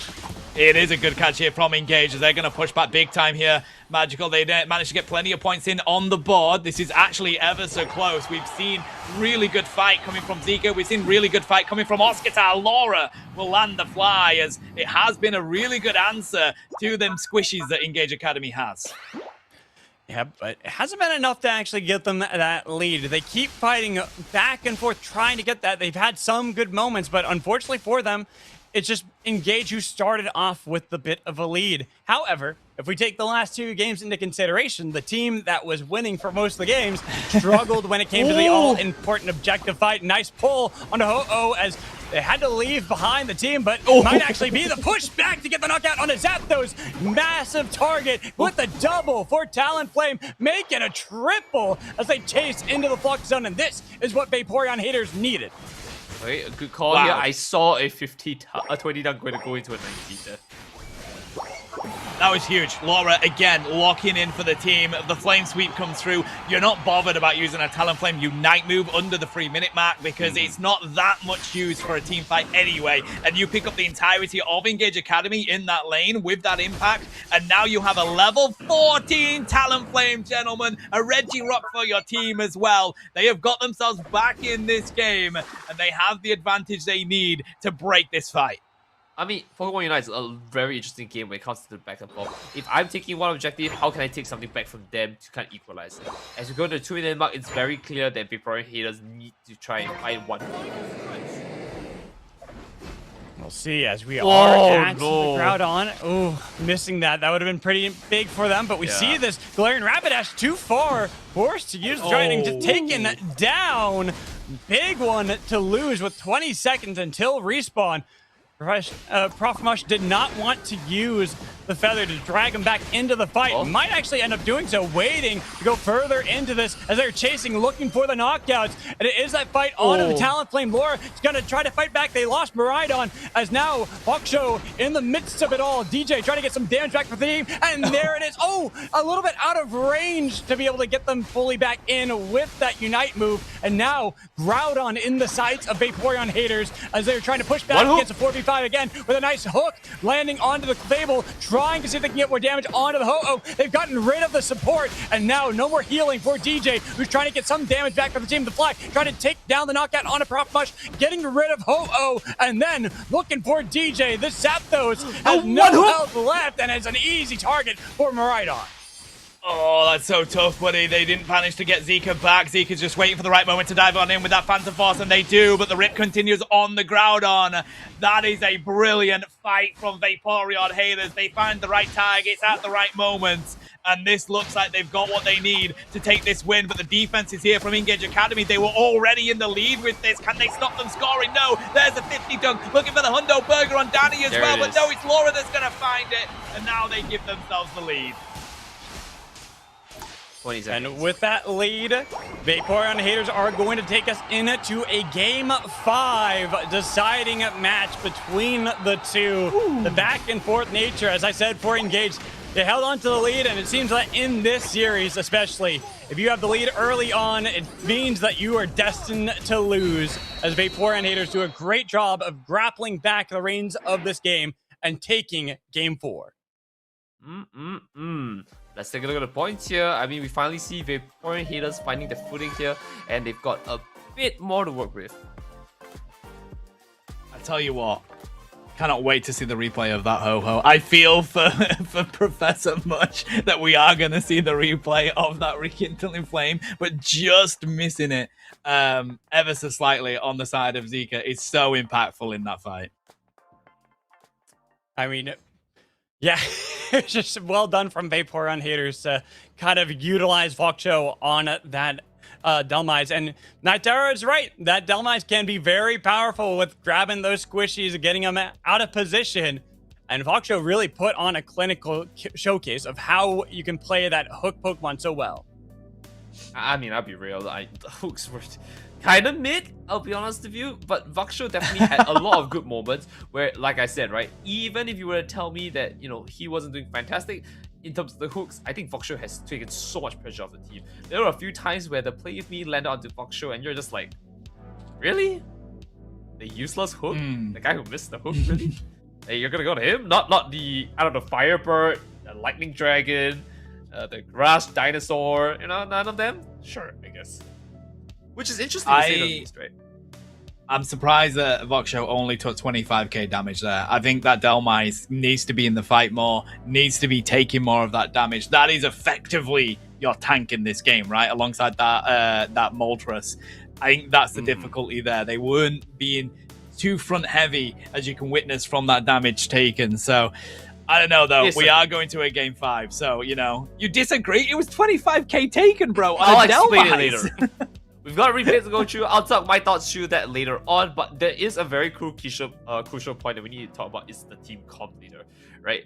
But as you can see here, very late into the game, they're already taking fights here, and just happens to dig the 9. If Zapdos really needed to, could have burned the Unite move to get at least 1 KO for a trade. Could have, should have, would have is the outcome of that one, mate. Exactly. That's the good hook. It's like the coulda, woulda, shoulda always kind of are what you look at. You're like, oh, we could have done that, we should have done that, so we would have done that, but you didn't. That's the big thing. It's what you actually commit to, what you're able to get advantages of, and here, just seeing this was the start for Vaporeon haters to really get this game back for them. Was this fight around the Registeel? Sadly for them, they end up not getting it, but it's still a great fight for them to kind of get themselves back into this game, make sure they're not just even, but finding themselves with slight leads so that they're feeling much more powerful with these fights, especially as we get closer to the Groudon. Right. And at the end of the day, I think it really comes down to see how they position themselves, because, again, Voxo playing Delmise is a very positional-based Pokemon, where you kind of need to be with your team, but you kind of also want to be alone because of your stats, right? And you can see here the series snare comes in. That's the front line that you're looking for, right? But, like, do I really want to tank for my team when, like, you know, they're not there? Yes. No, they're not there. It's the job. I know, but it's your job. And the issue is that we're now at the 125 mark. It's a little bit too late. Like, the difference, I also think they were really well fought in this fight, though, to be fair. So, you know, we can't take too much away from it. I think the really good selection onto Zika. Unfortunately, the Rekindling Flame didn't come through, and then just target selection here was brilliant. This is what you want to see the Dhelmise do. Picks DJ and then deletes the biggest attack that Engage had at that moment. It's great from Voxo and how they played the Dhelmise and setting up the rest of the team to get these amazing knockouts, that especially for Moltres looking great, Talonflame looking great in that one too. So all in all, I gotta say, Vaporeon haters really played that late game to perfection. Right. Again, why I say it's so true, Talo, I want to cut you off real quick because I think that's the point that you're missing. Is that there are so many single target Unite moves in that fight here. The Triforce comes in. You had the Play With Me. Voxo is just happily taking it for the team, and he doesn't even need to take so much damage, right? Because like once you see the Play With Me come in, damage is dealt, the Triforce comes in. Do you want to commit to Voxo? Let's be real. Yeah, I wouldn't commit. If I was Gengar as well, I wouldn't even bother hexing him, right? Like that's the whole problem. Listen. It's a moot point because they won. They won and we're going to a game 5. So it's a completely moot point. But what we will do is we'll say goodbye to the legendary Magical here, buddy. Thank you so much for being on the cast. Me and Naito are going to take this final one. Yeah, sorry. All right. See you guys later. I couldn't stand you here. I need a little bit more. There we go. That's my. See, I'm taking his spot now. This is it, mate. This is it. The final one, Engage Academy versus Vaporeon haters. What we do know is that it has been an incredibly well-fought game between them both. As I already called it, I just think these two teams are so incredibly well-matched. That is what is really joyful to see here. There's not much to say. You know what? It's Vaporeon haters going in. You gotta give me something, bro. It's game 5. It's game 5. There's nothing to give you. We've got what we wanted. We've got the 5th game. It all comes down to this. Engage Academy was leading it fantastically at a 2-1. The slip-up happened, and now could be punished onto the Academy and sending him back to school. Or Vaporeon haters have to kind of concede that, you know, maybe they really need Vaporeon. You know, it might be the biggest cardinal sin of the team, but something has to let go if they want to win. So Tano, energy aside, I think we're ready to go into this. This is the draft that they're looking for. The final game, our game 5, with Magical Spirit residing within one of us. If they pick Cramorant now, I swear down, we will have You know what? You know what? Magical. No. Magical will get his Cramorant. Spirit of him will come alive here. This is what I want to see. Well, listen, there is currently 40 Pokemon banned out in this game. We've got another 6 bans coming through. 46 Pokemon banned out of a roster of, I believe, is going to be 100 once Toxicity makes its way in. Blame Lobo if that is wrong. That's where I get my facts from. But right now, we'll have a look at these bans. Palkia, gone. Charizard, Y, out of here. Feraligatr sent packing. Snorlax is going to stay home. Blastoise, not allowed on the field either. Cramorant ban just to be really funny. Oscar out the camera. I was like, just send it home, send the message.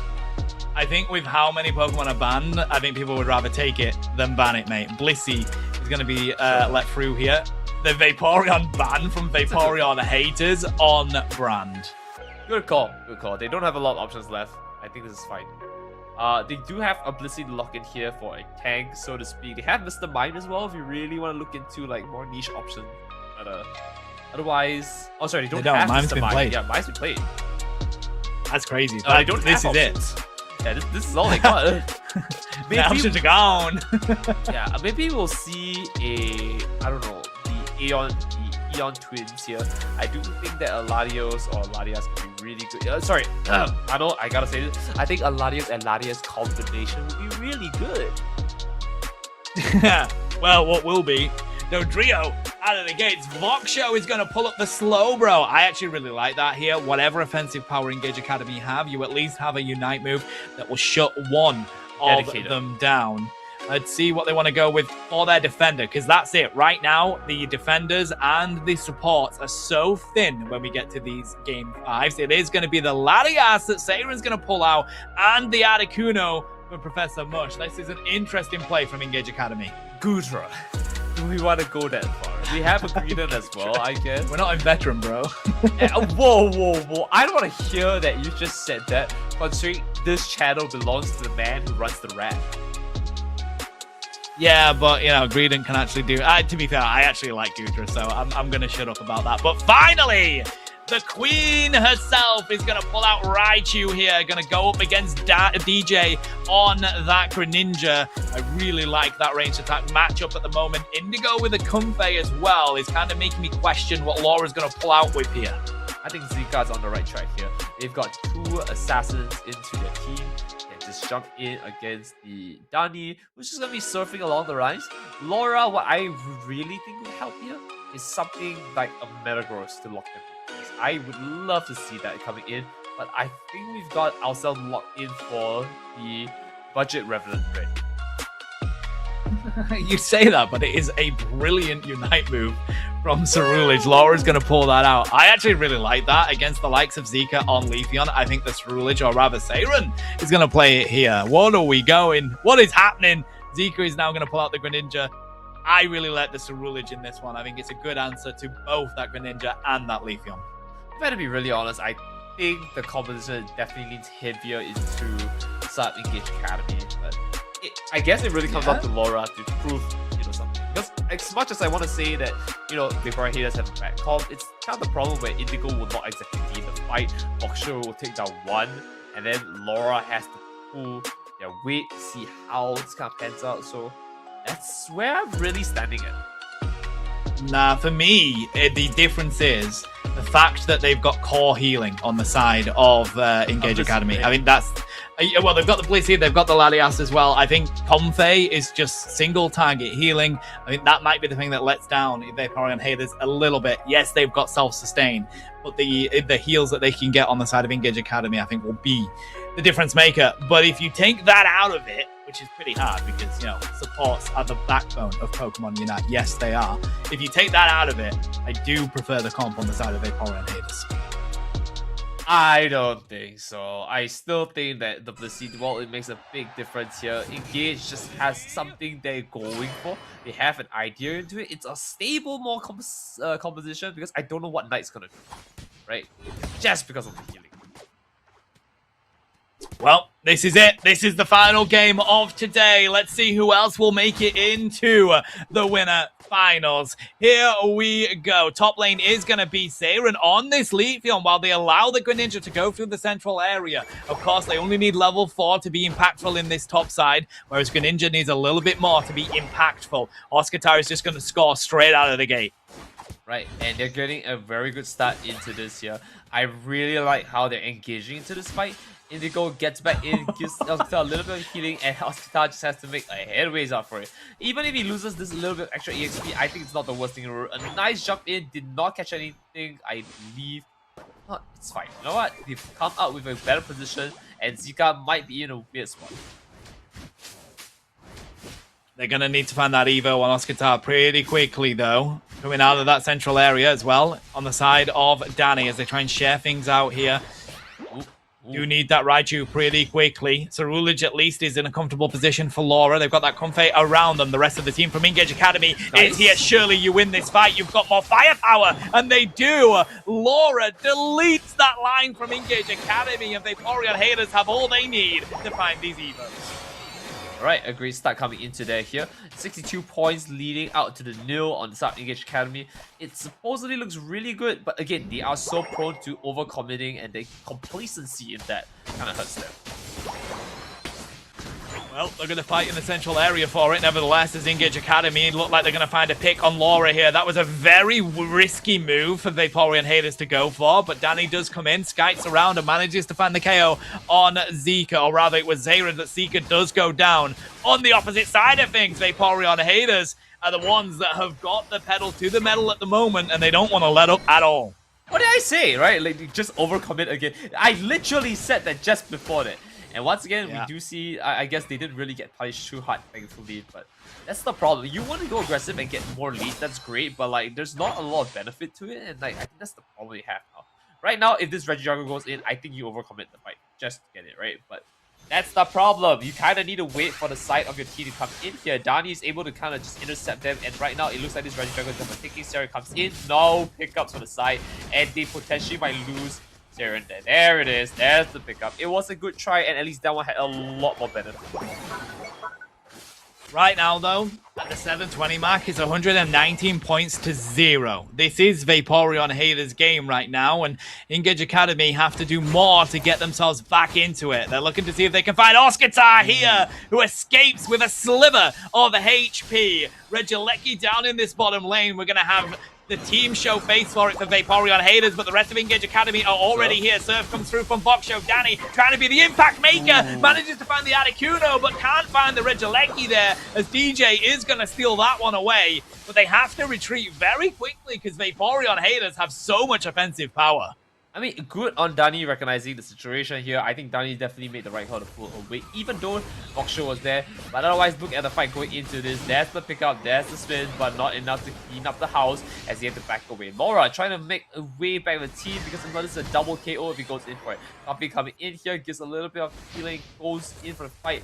But I guess that's not really much you can do when they're so fast and able to back away. Going into this, it is again a 0 points to 149, and Vaporeon Haters are finally gonna see that there's a 30 point on the board here, but not without going down to the level 9 Greninja. A bonus takeaway, consolation prize if you would, Tano. Yeah, finally gets that Unite move and is rewarded with a trip to Nurse Joy. Finally, some points on the board, though, for Engage Academy, as Vaporeon Haters are still in a very comfortable position at the moment. We're getting ever so close to the mid-game here. Danny already kiting around looking for this Articuno once again. Look at the damage that comes out from stored power Raichu, chat. Go and get this loaded up in your games. Have a little bit of fun, because it is such a brilliant Pokemon in this game right now. I really like how they kind of put themselves up here for the fight. Looks like Dani is in a great position, but just needs a little bit of bulk on the side, which I think is a very sad situation because Dani just has the damage, but only Boxshow is there to tank for it, which again is the whole problem of this composition. So, well, we're gonna see if they can carry this on, because once Boxshow touches the slow beam, I don't really know if Dani can stay alive. That's true. I think it's making sure that you do stay alive, which Danny is actually very good at doing. And that is an Articuno completely deleted from this game. The slow beam is going to land onto the side of Seiren, and that's exactly what it's there to do. Thunderstorm Aerial will land. Revenant Ren does manage to find 2 as well. And that's Vaporeon Haters just dominating whatever team fight goes on right now. Trying to get the score in was Danny, but a smart decision from DJ to push on through that line and find the KO onto them. They do go down for it, but it is a lot of experience that you take. We need a replay on that because there's so much to talk about here. That could be the very reason why they might win this fight, and it will be replicated later on. But not for now, it's too early to say. They get the run out of here. Oscar is in a great position, and this again, so greedy, but hey, you know what? Never punished.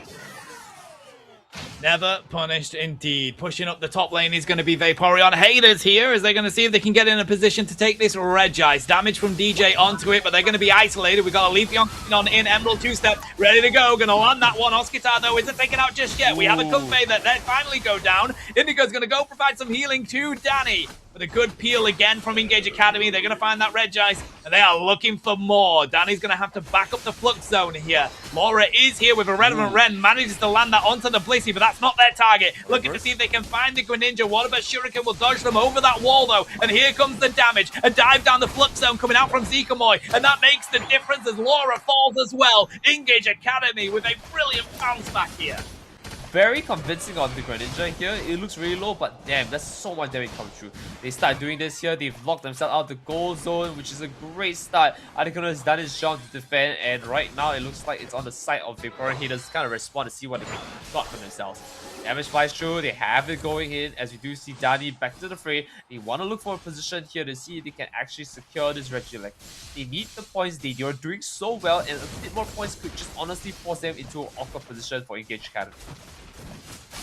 I mean, they've at least managed to catch up on the levels. That's kind of the difference maker here, because these points don't really mean much when it comes down to final stretch. If you can grab that objective and give yourself a huge buff, it's your advantage. Like this from Mush, though, you're going to shield off this goal. That Lecky does walk in, but at the timing it is right now, Vaporeon haters have to go on a bit of a retreat. But I did see a push down from Laura there as they were looking to see if they could go in. Zika gets hit by Oscitar, who will now go on the retreat, but the amount of HP has been deleted off their side. Ooh, it's going to be rough across the board here. 2 minutes and 30 seconds. We're counting it down. It is a tough call to make, as we do see on the left side here. They've kind of put themselves up into this L bush, waiting for an opportunity to join up his team. Dani doesn't want to go too forward. He's just waiting for Foxshow to put himself in a better position before walking in. But Oscitar doing something. That's the problem I have. Again, it's looking a little bit dangerous. I don't want to see you farming. I want to see you dead at the 10-second mark already, which right now is not the case. Professor Mush able to just farm up for one more level. That's the level spike for 11. And right now, everyone is online basically.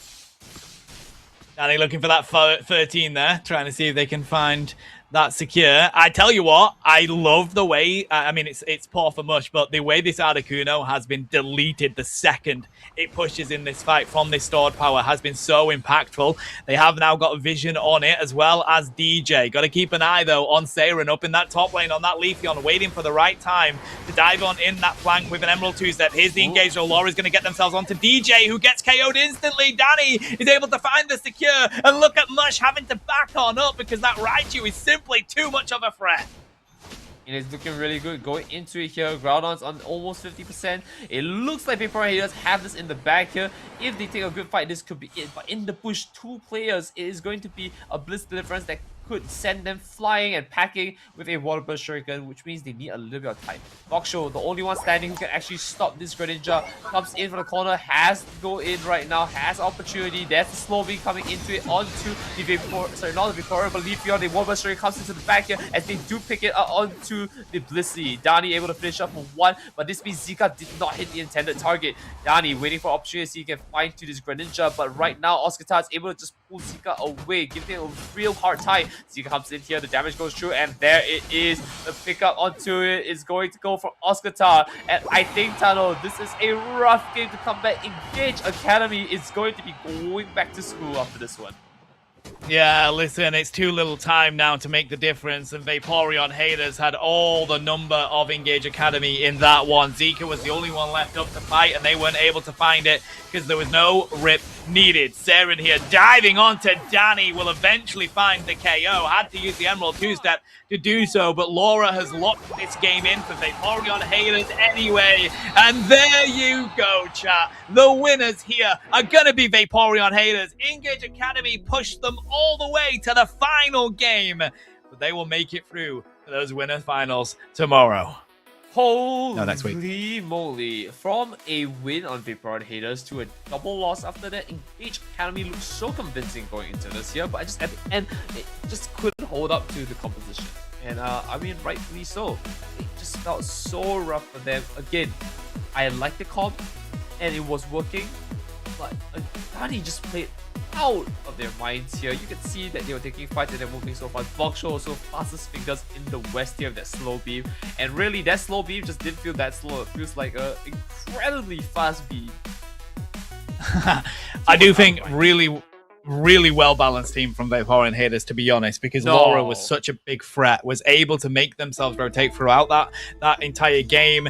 Danny obviously managing to just shut down that Articuno, which is not an easy task whatsoever. I think really well built, and Engage Academy were kind of up it a little bit. I think maybe not enough front line, to be honest. Yes, you had a Blitzy, yes, you had an Articuno. I think maybe not the Latias, maybe some other all-rounder in that fight would have made the difference, but it's a little bit tough when we're all the way down in game 5 and we've got 46 Pokemon banned on out. Just felt like much better draft from Vaporeon haters. No, I wouldn't even say it's a much better draft, because at the end of the day, again, Indigo's job is very simple, to hold on to each and every Pokemon, right? Oscitar did not need the extra bonus, right? The extra route. Dani would have if he really couldn't reach, and Laura would have been happy as well because all moves are just in melee range, which I would say in that case Indigo did a great job going into it. But if not, I still think that this is a very fair composition. It just couldn't work out. And again, Voxel just did so well to hit the right Pokemon at the right time here. I almost thought Siren getting slow beam at the end there was a mistake because Zika does exist and Zika has a lot of tools to work in their favor. But I guess Color be surprised, Tano. It did not really matter. Zika was just a little bit too slow. He needed to be in the fight when the slow beam was already active. Yeah, it was a little bit delayed from that fight from Engage Academy, unfortunately. But nevertheless, that is the state of our game. Vaporeon haters, I mean, they have been so impressive in this league so far, managing to keep themselves up with the likes of Rework Esport Core. We witness the stats here. 32% of the team damage for Danny, 49k for Siren, 33% of the team's damage. And it honestly felt pretty even in that one until we saw that final fight. Right. I mean, I don't really want to look at these numbers. I want to look at the replays. I think that's really important to point out because the final fight and then one fight I called out, I think you'll start to see what I mean, right? We don't even need to go through all of the replays, but it's very telling, especially if you look on the Engage side where it did so much damage across the board. I don't understand how a Leafeon is taking 39k damage and the average is 40. Well, what I did enjoy, and I'm really glad Danny gave us this Raichu so in the fast. final game. Instant, mate. It's just instant. And that's what I'm really glad we got to witness here because it paired really well with Laura on this Cerulege. I think this combo, the Wombo combo, I'm going to call it, from Vaporeon Haters, was smart. Did like that DJ, just trying to find the KO on Danny, but unfortunately couldn't keep up.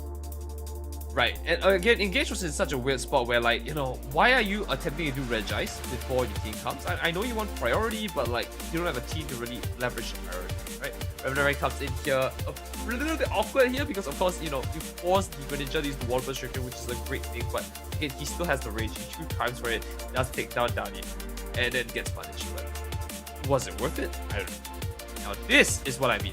Look at the positioning, look at where they're at.